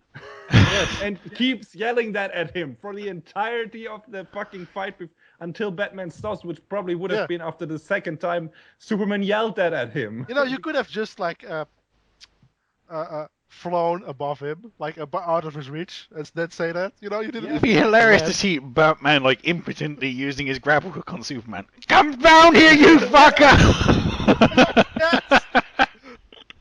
But no, like he tries, and then Batman like shoots him or punches him or whatever.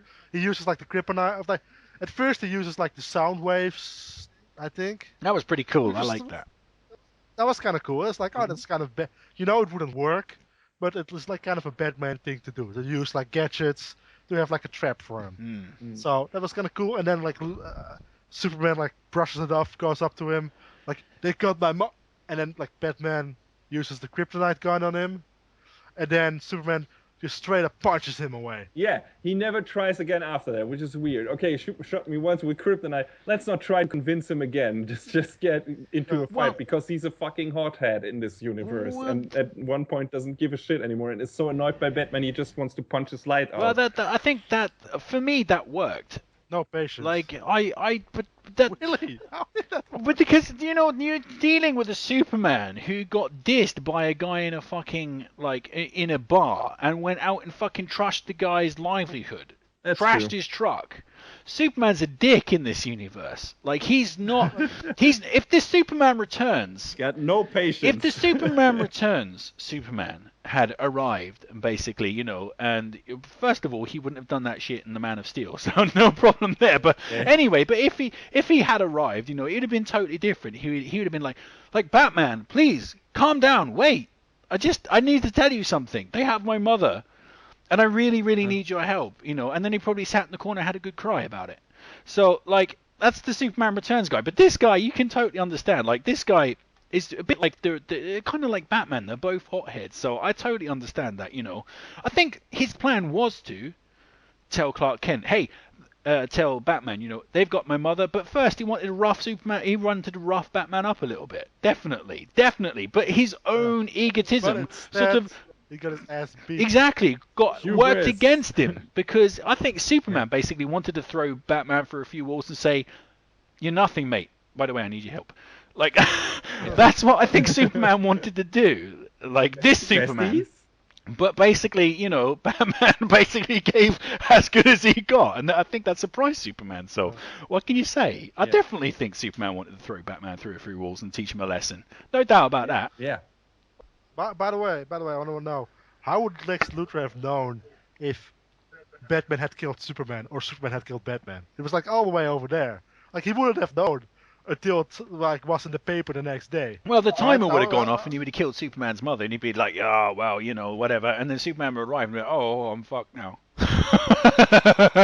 Sorry, Superman, I killed your mum. So Superman would have. He probably expected Superman to bring him the dead body of Batman or something. Yeah. But we're talking about the other way around. What if Batman had killed Superman? Yeah, then would still have killed the mother? Probably. Yeah, probably. He wouldn't give a shit. He's a bad guy. He would have done it. He would have got what he wanted and killed that bitch.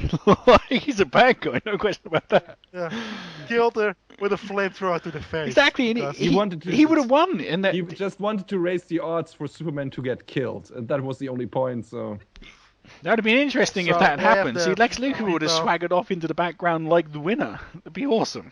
That would have been a shock. But like the fight itself was kind of. Can you imagine that if they had actually gone down that road? Batman killed Superman, outright fucking killed him. Lex Luthor killed his mother, swaggered off into the background as the winner, and you know set up some kind of heinous scheme to be foiled in the Justice League. I mean, that would have swerved everybody, but that would have been awesome. It would have pissed off Superman fans, something chronic, but.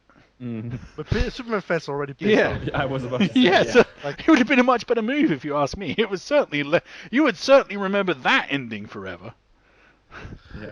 No, but like. Yeah, the fight itself wasn't very aesthetically. I liked it. It was kind of cool to see like just Batman, like when Superman was at his weakest and Batman was just railing on him. Yeah, I liked punch after punch. But some of the moves just felt so clunky because he's in his giant ass suit, and yeah, it felt like I don't know a bit. Well, it felt like a bit too bulky. I don't know.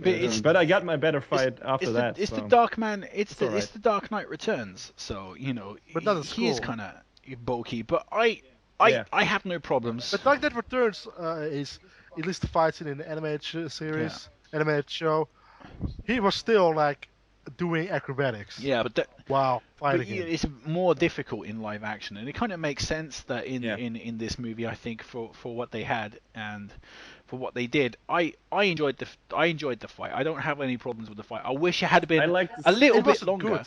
and I wish they had done more physical, visual damage to each other. I wish that Yeah. Batman had, bruised Superman's face something fierce. I know. At least made him Yeah, bleed. exactly. And I fucking wish that he did make him bleed, didn't he? At one point.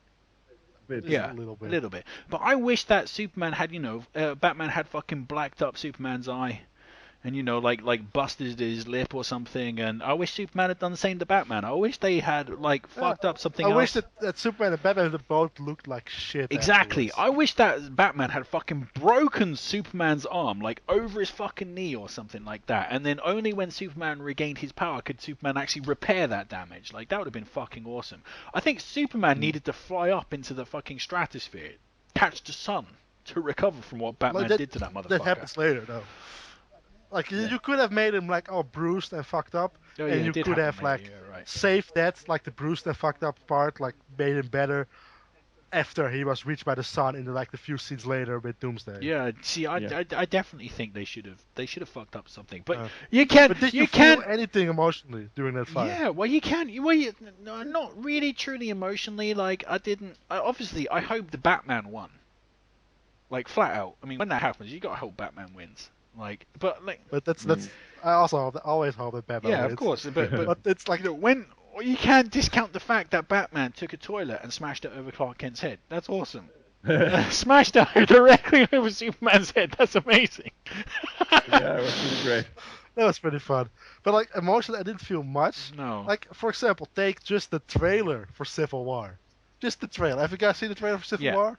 Of course. Not the newest one, no. But I it's like don't. it's in the first trailer. There's like Yeah. this moment where like Captain America says, "Sorry, Tony, but he's my friend," and then I thought we were Stark friends. says, "So was I." And I feel way more emotion with Yeah. just those two sentences than I do during this entire movie, especially during this entire fight. Yeah, I'm And again, that's looking forward to because the whole Civil War thing can build on stuff that came before it, because the Marvel movies are set up way better. Also- That's why Dark Knight Returns works. Also, Because there it's like Superman and Batman, they have been friends, they have like different ideologies, but they put those ideologies like outside of each other, like they work together, and then at the end, like they had the clash where they couldn't work it out anymore, and they just had to fight. well, that, And that's like they didn't do that here. It's just like they met once before they Yeah, fought. You didn't feel that's shit. exactly it. They weren't friends here; they were enemies when they came together here. So Mm-hmm. it's kind of it's more surprising the fact that they work together at the end rather than beat each other up and try to kill each other. And the way it happens. Let's get to that. So Martha! Superman says, Who's Martha? Who's Martha? Why did you say that name? Who's Martha?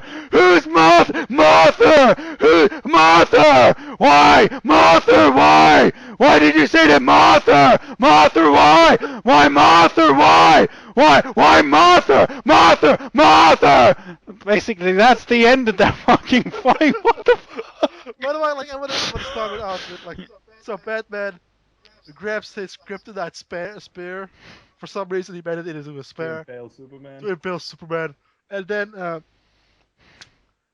Superman says, "No, they're gonna kill her. They're gonna kill Martha." By the way, do you guys when like name your mother with like the first name, or do you say they're gonna kill my mom? What would you guys have said? My mom. Yeah, they Yeah. kill my mom. Yeah. What? Yeah, that's what you would have said, right? You wouldn't said they could have killed. You wouldn't call your mother with the first name when they could, like in such a situation. Yeah, It's- it was really forced. Yeah.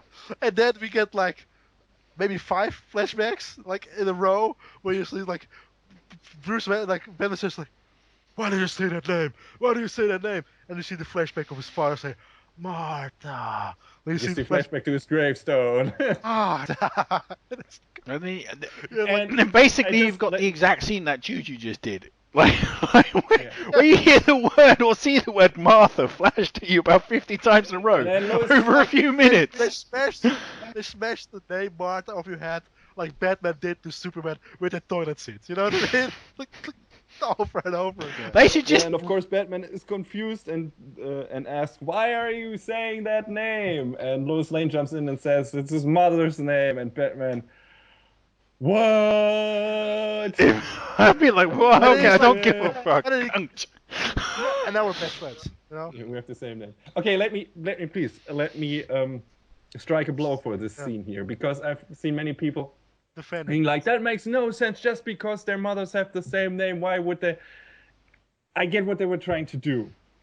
Batman, right before that scene happens, says, "You are not a god. You are not even a man, and or human in that regard." And when that scene happens, obviously, Bruce Wayne at this point recognizes that the thing he's always seen as this evil alien, you know, with no feelings and everything, just destroying everything. He recognizes in that moment he's just a guy like me, with a mom, with insecurities, with problems, and what am I doing here? What the fuck am I doing? And I get that. It's just, again, the conveyance is so fucking bad, and they tried to do it, and the way it's forced into your brain and everything, it just doesn't work. Yeah, exactly. It doesn't work because Batman's basically stumbling about with a cane in his hand saying, "Martha, why did you say that name? Why did you say that name? Martha," again and again and again and again. It's just ridiculous. You know, I guess, like, I think Batman the night before he was watching Beetlejuice, and he's like, if I say my mother's name 3 times in a row, she shows up. So I'm gonna say it's so bad that they basically should just rename this movie Martha. Martha the movie. It's a real Martha fucker. Martha fucker. Batman's Martha versus Superman's Martha. Dawn of Martha. Yeah. Yes. Oh. Damn it. But yeah, that's how they decide that Superman and Batman understand each other now and become friends. And really, it's what happens now, because the next scene when Batman rescues Superman's mom, and she said, "Who are you?" and he says, "I'm a friend of your son." And I'm like, "What? You tried to kill him like 2 minutes ago? Yeah. How are you besties now?" That's the thing. Like when they resolve their differences. You know, like it's so, you know, such a quick snap over into like friendship or whatever, or something like that. It's like, oh, your mum's named Martha. Yeah, my mum's named Martha. Oh man, dude, yeah, you're awesome. Oh yeah, you're awesome too. Yeah, I'm sorry I broke that toilet over your head, mate. Like, you know. It's not like now we have a basic understanding or something. It's like, okay, now we are best buddies. Yeah, exactly. It's like he didn't even say, you know, he did, but they're totally bullshit, because it's like, it's not like, you know what, I'm gonna help you. I will help you save your mother. But don't you think that I agree with what you stand for? Yeah. You know. Yeah, that would have been so much better, man. I really dislike you. I just want you to know I'm helping you for you know, because of my own conscience or whatever, something like that. But it's just like, hey, yeah, fuck it. Hey, let's team up. Hey, yeah, I like you, man. It's like, I like your style, even though I haven't liked it for the previous movie. And the problems that, you know, the people versus Superman, like with he doesn't stick around to have, that's still in there. That just gets dropped because, Batman and Superman resolve their conflict for now. But they don't. But the whole other thing is still around. Exactly. And just gets, resolved. They literally don't resolve anything. The only thing they resolve is the fact that Lex Luthor is manipulating them both, and their mothers are called Martha. That's the only thing that bonds them. Like. You know, if I was a villain in Gotham, I would always say that my mother is Martha. Yeah. You know? Yeah, exactly that. By the way, my mother's Martha! My mother's name is Martha! I'm sorry I killed those kids! Okay, let's go. Let's go. It's like the equivalent. You wouldn't hit a guy who wears glasses, right? You wouldn't hit a guy whose mother's name is Martha. See, that moment in Batman, the original Batman, you wouldn't hit a guy with glasses, would you? It's better than anything in this fucking film. Yeah. But by the way, I want to... say something. There was like an interview with Zack Snyder, and I told a little bit earlier that why didn't Superman hear Martha? And you know what Zack Snyder's explanation for that was? Is that like Lex Luthor's goons were making so much trouble in the city, like killing people and stuff, so that he wouldn't be able to recognize her heartbeat of her screams over all the screams of all the people in the Yeah, city. he somehow heard Bullshit. Lois Lane fall off the building. No, but that's before, Lex Luthor. People are killing just innocent people all over the place, But we don't. just to hide screams. They don't show it in the movie, No, but that's what Zack Snyder's that explanation, is which makes BS. no goddamn sense because Superman never saves those people. Then Well, not. he's just Yeah. like, fuck those people. I'm just only saving my Well, mom. basically, Zack Snyder can say whatever he wants. You can say But it doesn't in the movie, Obi-Wan yeah. was a fucking filthy, child molester Dirty in his robot. spare time. But if you don't see it in Star Wars, it doesn't That happen. would explain a lot to the people. Yeah, probably. know, You don't want to know what that's why he's doing to Anakin is so angry. Anakin with the Force when he's a little Yes. kid. But, but that's what I mean. If it doesn't exist in the movie, it doesn't exist. Simply, Zack Snyder. Zack Snyder can say whatever the fuck he wants. But if it's not shown on screen, it doesn't exist. I mean, maybe we'll see something in the proposed 3-hour cut. Maybe that's why it's R-rated because like Lex Luthor's people are literally raping people in alleys, Game of Thrones style. I don't know, but we'll see. Maybe. But they become best buddies. Yep. Just the two of us. Like I expected that song to play, like, oh, we're such good friends. And then you get like probably the best scene in the movie when Batman saves Martha. And that's a cool fight. Yeah, scene. it's straight out Watchmen. At first you like not only like you hear him talking to Alfred and like Alfred like, oh, let me drop you up on the 3rd floor. And then like he goes there and he basically uses all the the Arkham games fight moves to kick those guys' asses. Yeah, that was an awesome scene, and at that point, Except for all the killing, of course. when at that point, I think the main shocking scene. Don't care anymore. Yeah, well, the main shocking scene is the car scene, because you like at that point you're surprised. It's like, dude, he just fucking blew that guy up, and he just fucking blown it. Okay, this Batman don't fucking care. So at that point, I was still kind of like, oh come on, dude, that scene with the fucking knife was cool as fuck, man. Like, but at least that one you can explain that he maybe stabbed him in the shoulder. I don't. That guy's dead, Brad. Don't fool yourself. He's fucking. This Batman dog. He literally picked up a machine gun and shot a bunch of guys at one point, didn't he? Also, like, he picked the machine gun to shoot it around. He kicked like a guy with a grenade. He kicked another guy at him, so they both explode. And then in the end scene, he shoots KGBs. He grabs a machine gun and just shoots him straight in like the exploding part of the flamethrower. Yeah, I think. Just stupid in multiple ways because if he explodes, he's right next to Martha. Why isn't she hurt at all? Batman saved her. That's why Batman He jumped like in the way. covers her with his fireproof cape or something, doesn't he? He does. Something He like that. protects Martha.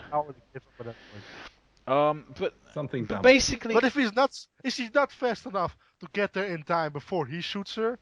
Why is he fast enough when he shoots her to get there in time before he explodes? He's the fucking Batman. Doesn't That's make why. any sense. He's the fucking Batman. But basically, I thought that was a cool scene. It really reminded me of Watchmen. I thought it was pretty awesome. A big Watchmen fan actually. Now that we're mentioning it, but like. I love Watchmen the movie. I thought in some ways it was better than the comic book, but we'll get into that at a different time. But that scene was pretty awesome, and I disagree with you. Exactly like I said. I mean, It looks cool. That's what I'm saying. the shock, It looked cool. the big shock for where concerning Batman and his killing spree is the fact that he kills people. I mean, it's genuinely shocking. The first time you see it, I mean, everything that we've been programmed to believe about Batman in the last decade, basically, of films, Zack Snyder just immediately ran against and just changed it. So when you first see Batman blowing people away, I mean, it's like, what? Huh? But at that point in the movie, you're well aware that Batman, he don't give a fuck. So, and there are so many cool beats in that film, like the moment where he like fucking stabs that guy and he's just like blowing people away. It's just like, yeah. At that point, it's not shocking anymore. It's just like badass and cool. So I really enjoyed that scene. I thought it was awesome. Yeah, you remember you got anything to say about the scene? No, I really liked it. It reminded me of the Arkham games in terms of execution, how it was framed. Execution, and, literally, execution. Batman executed. Yeah, execution. Executed the executions, plural. Yeah, I liked it. The scenes, the fighting, all the finishing moves, so to speak, had a really great impact. I especially love that scene where he just rams the guy into the floor and he stands basically upright with his head in the floor. Cool. It was It's great. pretty cool. I liked it. So yeah, that was probably one of the best scenes in that movie. Mm-hmm. And then I think we get to Superman confronting Lex Luthor. And right when the egg timer goes off, Doomsday gets born, I guess. I called this in the trailer. There was a long time ago. I just say for my own crapulence that a long time ago on when the new trailers were basically shown. You know, there was the whole place. You saw one shot of them, you know, with the body of General Zod, and you had like that thing of Doomsday leaping out, and I immediately put two and two together. It was like, yeah, they've genetically engineered General Zod into Doomsday here.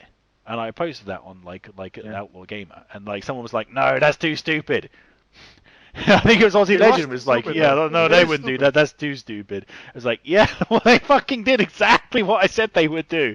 They Lex Luthor genetically engineered Zod into Doomsday. Like it happened, just like I said it would." But it was stupid. Then Superman decides to save Lex Luthor for some reason. I don't know. Like, he didn't even have to kill Lex Luthor. He just had to step out of the way when Doomsday was trying to punch Lex Luthor. Batman style. See, even Batman and Batman Begins would have let that go down. I won't kill you, but I don't have to save you either. Ooh.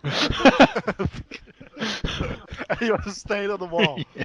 But, like, no, not this time. And then, Superman and Doomsday fight off.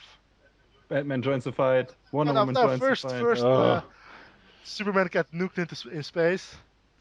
Well, that was for some reason. That was a pointless scene, really. I mean, I understand what they're trying to do. They're trying to echo the Dark Knight Returns, right? Of course they are. Yeah. They're trying to get that, which is a completely different scene in that. Exactly, because like in the Dark Knight Returns, that actually fucking means something, right? Because it turns off all the power in the city. You have the riots in the cities and stuff, and it basically fuels the plot line of the Dark Knight Returns, that nuke. In Batman vs Superman, it literally does jack shit except for make Superman weaker. That's it, and make the people say, "Oh, we're making Doomsday stronger by feeding energy into it." Like, give him the spikes. It just, as a comic, it just gave Superman his Jesus moment where he dies and reborns again real quick. Yeah, real quick is exactly the point. It's like, hey, a nuke went off and, you know, fuck that, carry on. Like, you see Superman dead in space for like 5 seconds and then but the thing is, it went off in the atmosphere, which means it would have had the same effect as the Dark Knight Returns, technically, right? So it would have caused a huge, like, Earth-wide EMP. Yet they didn't fucking pay any lip service to that. But did you guys laugh as well every time the military people were saying, "Oh, this is downtown area and it's late at night, so there are no people there," or "Oh, that area is uninhabited, there's no people living there." Like 5 times. That's where the Power Rangers usually fight, so it's all right. Nobody there. Like 5 times this at least said, like, "Oh, nobody's there. It's all right. It's only those people there. Oh, no casualties." Like, don't worry. Just thanks for reminding us. It's just an island full of blacks and Asians. Don't worry about it. I love blacks and Asians. That was your Donald Trump speaking, right? Yeah. That was Batman. Yeah. What? That too. Anyway, we get the big fight between, you know, Doomsday, who after getting nuked gets a super second form with just a few spikes coming off his body, and then Wonder Woman shows up. Wonder Woman shows up with her. We forgot one thing. Lois Lane throws the spear into the water. Yeah, and then immediately regrets it and tries to get it back. Yeah. So, and then she's almost drowning. Good. And then Superman hears her drowning, so she goes to save her and gets the spear out of the water. And like in the meantime, Wonder Woman is actually kind of kicking Doomsday's ass, which is like the best, like one of the better parts. Like, it was like Wonder Woman is actually pretty cool in this. Like the way she fights, she like cuts off his hand, and it's like the one time where Doomsday tries to hit her, and she blocks it with the shield, and she kind of has like a smile while she puts the shield down. I Yeah. kind of like that. No. Yeah, she was cool. Well, I liked her too. Yes. Yeah. Okay. Yes, Wonder Woman is cool, but I can't get past the fact that Wonder Woman just simply did not belong in this film. She did not She belong. doesn't. Yeah, she doesn't. For me, I have serious like. I enjoyed the movie mostly. Of course, there were a few problems. The dream sequences, too long-winded and a bit confusing. So, like, but mostly, and the Batman, I could get past Batman even killing people. So for me, it was okay film. I mean, it was entertaining. It wasn't perfect, but it was entertaining.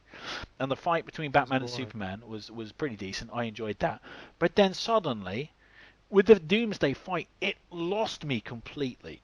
Because like the Doomsday fight was pretty bad actually. It looked like a cave troll from Lord of the Rings. Exactly. I mean, not only that, it was just like the ideology behind it, or the tone behind it was so unusual. It's just like, so the movie was set up to be dark and serious, right, and relatively realistic. So it was trying to be a relatively realistic film. It was like, yeah, here's this like really somber, dark, realistic film, and hey kids, there's a giant monster bashing up the city. Woo! It's like the end of it, just like totally, just it didn't work in the tone of the film at all. It was like a fairly realistic, kind of ponderous Zack Snyder-y type film, and then suddenly there was this like thing straight from the Saturday morning cartoon at the end of it. It was like what? Suddenly we got the thing from because Zack Snyder also wanted to do the Death of Superman storyline in there for some reason. Yeah. Like there's not enough suddenly shit we in got there. the monster from fucking Cloverfield bashing up the city. It's like, what's going? What? That movie should have ended with the fight between Superman and Batman. Like that, let that be the build-up. Let that be the final confrontation. It's all be a bit more epic and resolve in a better way. But that Doomsday fight at the end was kind of unnecessary. We needed something. It didn't look that good as well. It looked like the fight wasn't that well shot or something. It looked like Wonder Woman had a few nice moments, like when he already told before. But the fight itself was kind of like a lot of smoke and lights and stuff like that, and it didn't really feel like exciting or like. Also, I think epic in any way. In going into the future, I think that ending is gonna age like shit due to the CG. But like, it did have the one great pop for the audience, judging by the audience that I was sitting in. And also for me too, it made me laugh. The one single hilarious joke in the film, which was where Batman was clinging to a wall during the fight, the Doomsday fight. And then Doomsday basically notices Batman and uses his eye lasers on Batman. Batman's just like, oh, fuck me! And has to get the fuck out of Dodge real quick. That's a hilarious scene. There's this single moment where Batman's like, like that, when he realizes he's going to get done by the eye lasers. Well, because while Wonder Woman's fighting, like, Doomsday, Batman's just basically clinging to the wall in the background. Like, I'm out of here. Yeah, exactly that. Also, didn't you guys, so Superman grabs a spear and flies it, at Doomsday. Superman, little hint, you could have given the spear to Batman. At the Amazonian warrior. To Batman, fucking hell. Batman's got enough power in that suit. Batman is more in danger to getting killed by Doomsday, but Wonder Woman can hold her own in this and could have just... And she probably has experience with using a spear because she's a fucking Amazonian! For fuck's sake! So, Again, hubris. Superman thinks he's the only one who can do it, and then gets he wrecked for it. Flies right up at him and kills Doomsday, I guess, and he dies as well. Yeah, and then we get bad one thing that bothered me about that, Superman puts the spear into Doomsday, and then shoves it in further, so it goes out the back of Doomsday. What wouldn't it be better to have the kryptonite head inside Doomsday? Why did he shove it out the back of him? So just the poles in him. Better on screen. Yeah, but it just doesn't make sense. I mean, remember thinking about that scene? I was like, why did he do that? That doesn't make any sense. Why would he do that? Yeah, it was dumb. Yeah, it's kind of stupid. But that's how it Doomsday resolves. We get a kills death Superman. of Superman that is not earned in any way and doesn't make us feel anything because we don't like that character in Nope. this movie. But we got loud bagpipes. Oh yeah, You know? and two And burials Yes, 2 burials. with just I one don't body. understand that. Why with the bagpipes? He's not Scottish. But it looks cool and emotional, don't you think? Because it was a Does he get state it? burial. Because he's a hero of the state, of the nation now, for Yeah. some reason. Even though This By thing the has way, nothing how to do did with that- bagpipes, though. What? How did the people know that Superman was dead? Because if they didn't have a body. I don't know. Maybe the I don't government know, Batman faked it. cooked something up in his lab or Or something. maybe the government faked Like the they body. didn't explain it at all. Like they say that like Oh, you the know. people in Kansas they have the real body. Yeah. Government. So they burying like no body, they're just burying like an empty casket. But how do they know that Superman is not just still alive? Maybe and they just hiding maybe somewhere? they basically shaved the head of someone who is one of Lex Luthor's and stuck him in the coffin and said he was Superman. I don't know, but They probably just asked Lois and she said, yeah, Superman is dead. He got disintegrated or maybe something. they stuck Henry Cavill's career in there. Poor Henry Cavill. So basically, yeah. So we're glossing over a major point. I mean, I was surprised they killed Superman. I was genuinely. I was Really? like, they killed Superman? Really? Wow! Fucking hell! I mean, I didn't expect that at all. I felt nothing whatsoever. I expected it because someone on Outlaw Gamers spoiled it for me in Oh, one of the comments of motherfuckers. an article about the movie. I forgot your name, but fuck you. I think it must have been Aussie Legend. Just No, it wasn't Aussie. No. I would have remembered that. It was Have a someone jam. else. He would but have, I'm too lazy to look it up now. But He would have lived through the day if it was Aussie. Lord X. I I expect already- to win that championship, Lord X. If you don't, you're in trouble. If I don't win against Norm Baumgarten in your Friday you know night that's already fight, over by the time this. it doesn't close matter. live, right? It doesn't. I'm retroactively I'll retroactively kick his ass. Like. But yeah, again, Superman's death wasn't earned because we didn't care, and it just They didn't lead to anything. Nope. And they like say he's alive in the same movie right away. Yep. Yeah, Because exactly. you see like the Earth flying like over. Why? And you have like Batman and Wonder Woman have like a conversation and like, oh, we need to get all the people together. And she's like, why? I think something's coming. Like, oh my god, Batman. That's such a stupid Not line. only that, like the scene where Superman, comes back to life or gives the hint that he's coming back to life. Why would the Earth be floating? Why? Does Batman suddenly have the power Because- to like float Earth? And if he's coming back to life, why would he float Earth off his coffin? Because it's the power level. Well, you never seen Dragon Ball Z? no. It's the power level that makes it like the Earth fly around. Fair enough. So suddenly, Superman is basically Goki. Mm-hmm. Is it Also, Goki we or see- Goku? Oh, Goku. Goku. Yeah. Sorry, I have a student called Goki, and it confuses me every time he comes in. I think he's the guy from Dragon Ball Z. But we also see like a sequence where Luthor is talking to Batman in prison, and like Luthor basically said that Darkseid is coming Yeah. in the next Justice League. Yeah. Who gives a He's basically hinting, at this point in the film? Who gives a fuck? Frankly, nobody. nobody. Nobody gives a fuck. Nobody fucking cares. Oh, whatever the virtues of the movie, by this point in the movie, it has shot itself in the foot. But, it's quite amusing to see Jesse Eisenberg basically get shaved. Yeah, like he's bald now, just like Lex Luthor. Oh my god! Like, oh. It totally sucks. But, so, we've come to the end of the film now. So how do you think that this movie stacks up to the previous Batman movies and the previous Superman movies? Briefly. Shit. Yeah. Shit. Yeah. Yeah. Pretty low on the scale. Yeah. You know the way to actually almost save this in like Justice League, No. in the Justice I League don't think movie? you can. Oh, because at the ends of the first Justice League movie, they say, okay, we got our team together. How should we call our team? We should call them the Justice Lords, which is like the evil, Yeah.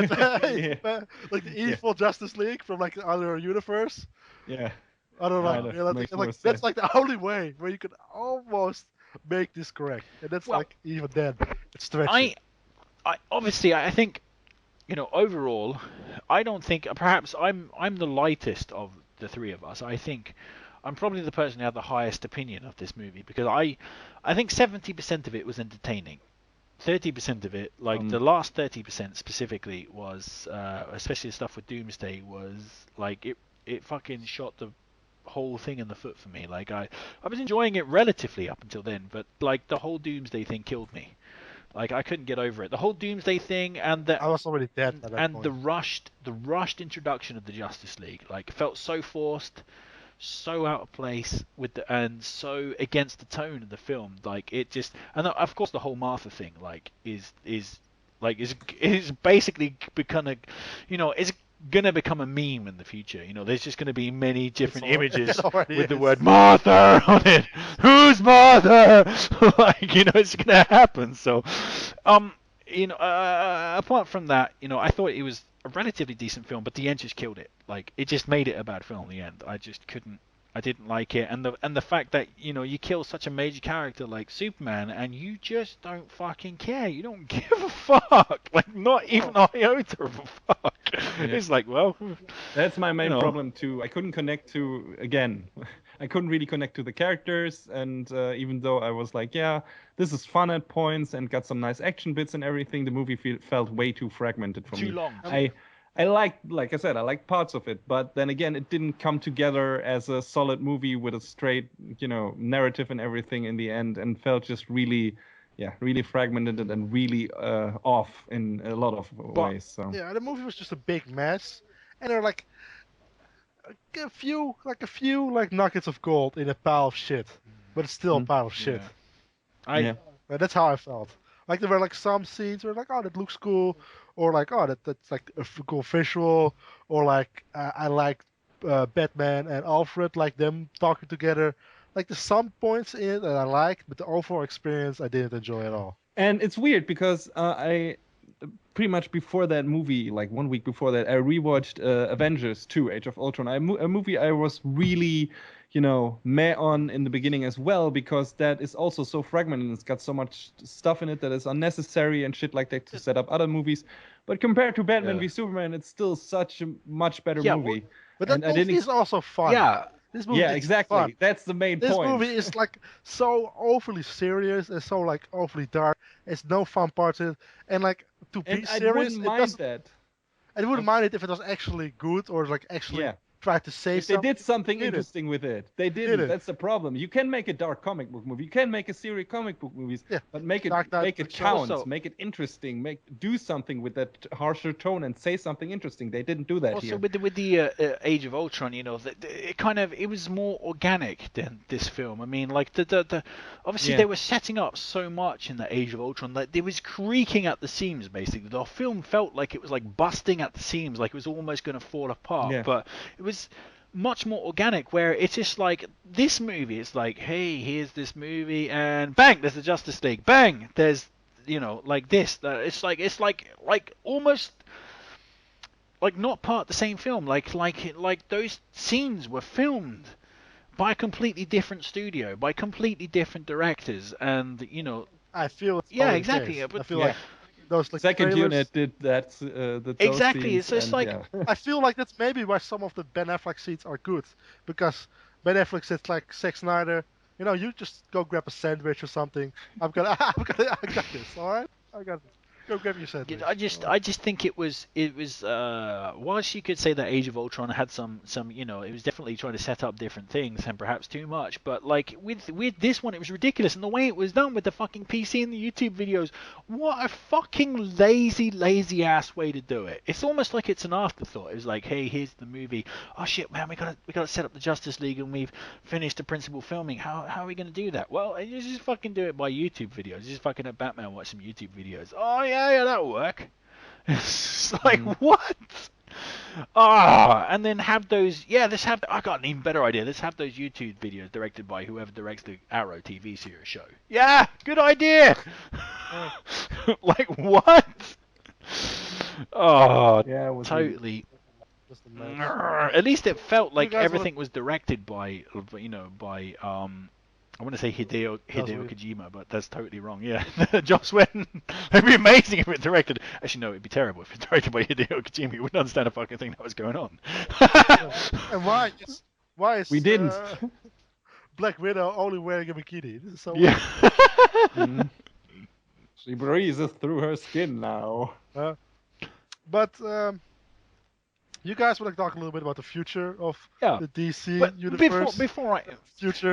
before I get into that, I just want to say about this movie that you know, like sort of not really ranking, but where I consider this movie in the history of Superman and the Batman films. So I think this movie, like I'm one of the few fans of Superman Returns, so I really love that film. That's my favorite Superman film ever made. Like I had a very deep emotional connection with that film. I think it's one of the most emotional superhero films that I ever saw. I mean, that fucking thing makes me cry. Like because Superman in that is a vision of purity, right? So it's almost like Totoro in a Superman costume. So fucking where Lex Luthor's... That's the fact that he stalks his ex-girlfriend for some Well, because he reason. loves the human metal. I know you've never been in love, so you don't understand that shit. But anyway, the scene where the guy, where fucking Lex Luthor knifes Superman with the kryptonite dagger in that film and like beats the shit out of him, I was genuinely in tears during that scene.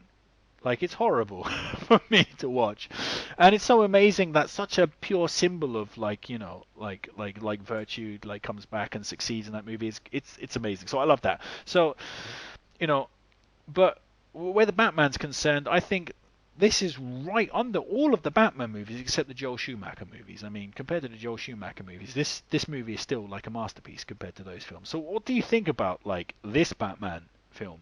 You know, Batman versus Superman versus the Joel Schumacher movies, which I think are its immediate like competitors. What do you think? I think the Batman parts were probably the best parts of the movie. Yeah.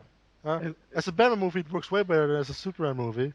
Like if you just set the standalone Batman sequences, they are at least Batman kills people, but they are at least fun to watch and fast-paced. And Ben Affleck is pretty good actor, and I like Jeremy Irons as Alfred. Yeah. They're like decent, but as an overall movie, it's still Question, shit. okay, directly on the spot. Tomorrow, if you had to sit through either Batman and Robin or Batman versus Superman, which would you sit through? Batman vs Superman. That's literally a hard question. Which one is longer? I think definitely Batman versus Superman. Batman by vs far Superman is significant probably longer. distance. That is probably going to be Batman and Robin. It's gonna be Batman and Superman for me because that one is newer and I've seen it only once, and I would like to revisit it actually to depends to dig a bit more in there. I disagree. I go with Bragg. If I had to sit through one or the other, I would haul my daughter in with a bucket of popcorn and sit through Batman and Robin. Because at least she can enjoy that. Because it's basically the Power Rangers. Batman and Robin is definitely the better movie for a kid. That's true. Yeah. So got more dumb fun back in to it. Bragg's question about the future. Well, how are you feeling about the future? Suicide Squad, Batman solo movie, Justice League. Like, how do you guys feel about that? Suicide Squad looks great from the trailers, at least. That's still like what I see. And it's got a more competent director than Batman v Superman. Yes, it has a more competent director. I like Watchmen. Suicide Squad is such a fun concept that's really hard to mess it up completely. The animated movie. You say that, but then Batman and Superman on paper is gold, but they fucked it up. Yeah. That movie should have made, like Kevin Smith said, like $2 billion bucks or something. You did not make a Batman versus Superman, a film everybody wants to see. How could you fuck it up? Well, we know now. We know how you can fuck it up. Carry on, Bragg. Yeah, but I still think that Suicide Squad, as a basic concept, it's not as ambitious, and it's not as more ambitious. grounded. It's just fun to see all those villains together and like kick some ass. Like the animated movie, which was really not that well written or like all that like well done, it was still very entertaining. Yeah, Assault on Arkham was great. I liked that movie quite a bit. It was like really entertaining to watch, like one of the most entertaining of like the Batman animated movies. But it wasn't quality-wise the best one. But the thing is, you say Batman versus Superman is so overcomplicated, but the fact is that that's the mistake they made by overcomplicating shit. If they simplified this fucking movie, it could have been a riot. It really could have been a riot. They just tried to stuff too much in there. They made it too complicated specifically. But if they had relaxed a little bit, instead of trying to shove everything into one movie, if they shoved things into two movies or something and just resolved the Batman versus Superman stuff and actually concentrated on that, wrote it a little bit better, it could have worked.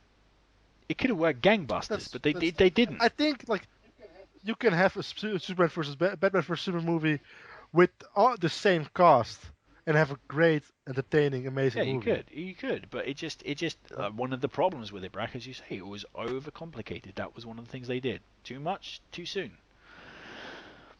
So, and that's Suicide Squad has like a better director and a better writer. It doesn't have David Goyer. Like, it's the same director and writer, it's the same person. It's David Ayer, who is like, he has, in my opinion, a better track record than Sexton. Oh yeah.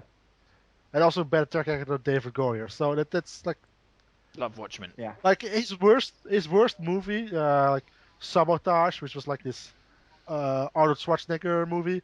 Even that was still pretty fun. And that's his worst movie. So I think we got a good chance that this is actually a really entertaining movie. I sort of agree with you. Yeah, of course. I'm looking forward to the Suicide Squad. I mean, anytime you get bad guys together, a bunch of bad guys who, I mean, it's Brack, stop picking your nose. Stop picking your nose. Use a tissue. I was running at the camera. Brack, your brains are one day going to fall out your nose. Like, your brains will cave in, as they say in England. But like, basically, I think like anytime you get a bunch of bad guys teaming up, it's fun just by default. Simply by he's covering the camera while he's picking his nose now. And then, it doesn't hide the fact that you're picking your nose, Brack. I wasn't. But like basically, anytime you get like for the third time I'm gonna say now, anytime you get a bunch of bad guys and you team them together, like it's always good fun. I mean, it's always those movies where the bad guy teams up with the good guy for like a couple of episodes or whatever. It's always great fun. So I agree. The general concept is money in the bank, but then again, you think like Batman versus Superman is money in the bank. So it's really going to depend on the execution of it. But yeah, concept wise, it's a solid concept. The recent trailer. Before the recent trailer, they hadn't really showed the kind of jokey nature of it, but the most recent trailer kind of showed the humor in the film. The two recent trailers are really a lot of exactly, fun. And they kind of show you that they are not going, like seriously dark. So, yeah, but it's like they're still dark, but it's like dark humor. Yeah. So it's like it works. Yeah, this movie actually works dark as well. So it looks very entertaining, and I hope it's going to be good. The trailers have been great, and I like the cast so far, except for, of course, Jay Courtney, who has never been in a good movie in his life. Why start now? I hope he does. He has like a small role in this, so it's like... I also... Jared Leto is a very great actor, so I'm very looking forward to his portrayal of the Joker.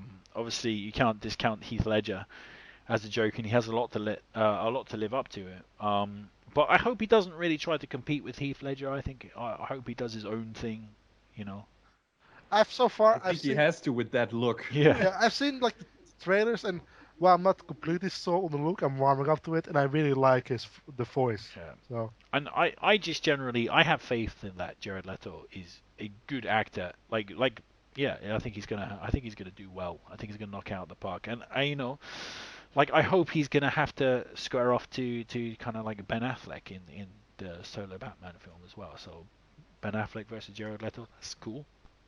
But Batman's gonna be in the Suicide Squad. That's cool too.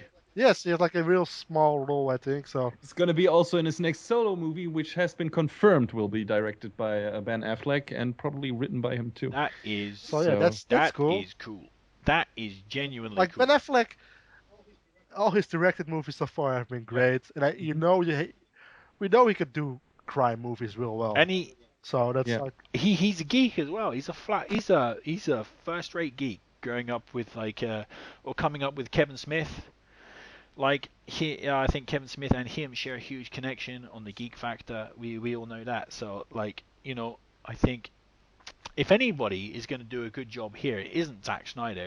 It's Ben Affleck, a guy with a proven track record, Sure hope so. who has good control of the character. Because I think whatever else you can say about Batman versus Superman, Ben Affleck is not bad as Batman. He's good as Batman, in fact. No, and that was everyone has been saying. Despite the sad Affleck video, we all enjoyed and yeah, the sad Affleck video is hilarious. Kinda. Yeah. I think he noticed that people liked him in this movie. And I think he was the best thing about this movie. He's a smart guy who actually takes. He fucking wrote Good Will Hunting. Of course, he's a smart guy. I'm not trying to say that. I know he's a good director, a smart guy, but I think he will look at the criticism for this movie and take that in note while he's writing the next movie. Ben Affleck is not the problem here. He's the solution. He's the possible solution to this. He is the... Like, where's Zack Snyder? Zack Snyder again? Is anybody else hearing Zack Snyder? No, it's Zack Snyder. Every time Brexit, say Zack Snyder, Brad. But, Zack Snyder... But like that guy, he's doubling down on like when people say criticism, he's like doubling down and defending it. Where I feel like Ben Affleck is taking the criticism and he's actually gonna use that to make his movie basically Zack Snyder right now is like Vince McMahon. He's like, oh, you don't like Roman Reigns? Well, fuck you. Have more Roman Reigns.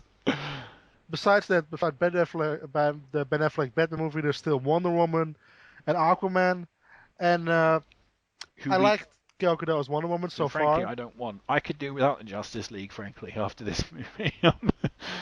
Probably. But I like Wonder Woman in the movie, and I like the director that they chose for it, who like made Monster, I think. She won like an Oscar for it. Yeah, but he also made the Godzilla movie, and that wasn't good. I'm not talking about that Monster. I'm talking the one with Charlize Theron. And, am I supposed to know? There are so many movies called Monster. But that movie has the potential to be good as well. Yeah, might be. I'm not too thrilled by the cast, I guess, and so we'll see how it turns out. But I'm just interested that there will be a live action Wonder Woman movie, because it's something we haven't had before, aside from that weird TV series from the 70s or something, or 60s. So I think they're gonna basically just rip off Captain America: The First Avenger, only with Wonder Woman. Amazons, yeah. And it's like World War One instead of World War Two. Please, Jesus, I hope they rip off Captain America too. Which is a weird setting, to be honest, because what the fuck? Why World War One? The lines there were not really that clear, and are they gonna make it like a more, I don't know, polarizing movie or something, like where she can't... I think they didn't think that much about it. I think they're like, we have so many movies set in World War II. Now we're gonna make World War One. No, not just that, but like Captain America already took World War II, so we have to take World War One. Otherwise, oh boy, maybe they're gonna have like. You hope that isn't the reason. Maybe Wonder Woman is gonna be like a drama where they're all stuck in trenches, like talking for like an hour and a half, and then the final 10 minutes they decide to make a run over the trench and all get killed. Maybe. We'll see. I'm most worried for the Justice League movies because Zack Snyder will direct them. Yes. I have like way more faith in the movies directed by not Zack Snyder. I don't know. I think, for me, Jesus Christ, I'll be the voice of reason here and voice the right opinion. Like, superhero movies are getting really overdone recently. Really, truly overdone. So everywhere you look, there's just superhero movie upon superhero movie. And it's becoming tiring. I think Marvel... Well, you're noticing that now? Superhero fatigue has been a thing for quite a while now. I'm personally feeling it now. I think Marvel has set up its characters, so Marvel really has the true lead in this, because you kind of care about the characters, right, going forward. And even there, a lot of people are getting tired. Like, it started with Thor 2, I think. A lot of people were shit movie. Okay, this is enough. Right. But the Thor movie sucked. Wait, hang on a minute. No. Fuck you, Frank. Oh, no, 2 was worse. No, the first one was money. Fuck you. But like, Kenneth Branagh's the man. You know it in your bitter, twisted heart. So, but yeah, but anyway, you kind of care about the Marvel characters, so that's carrying that now. And there's hope that the Marvel can kind of change things up a little bit going forward. I hope they will. And there are some genuine classics in there for me. You know, Captain America 2, holy fucking shit. Winter Soldier, that movie kicks all kinds of ass.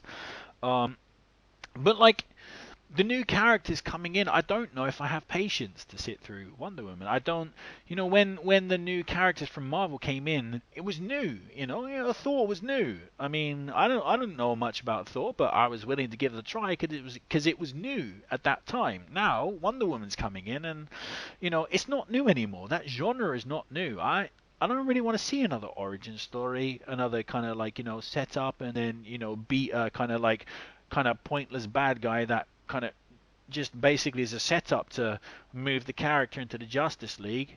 Like there's no surprises there apart from just sitting through a possibly entertaining movie or possibly not entertaining. That's the thing. Like this Batman versus Superman movie that kind of is introducing the concept leaves kind of a bad taste in the mouth where, like, frankly, I don't give a fuck about Wonder Woman after seeing this film. I think they really got off on the wrong foot. I don't give a fuck about The Flash. I don't give a fuck about Aquaman after seeing this film. Like, I don't... Well, how can you? You didn't get to know them, exactly, actually, but so... like this movie would... So we have to... You know, the quality of this movie doesn't make me feel good about like seeing those films. I'm interested in the Suicide Squad, definitely, and I'm interested in Affleck Batman because I saw quality in Batman here. Because it's Affleck as well. Because he's exactly, a good director. He's a good director. He was good in the role as Batman. Whatever else you can say about Batman versus Superman, Affleck was good in it.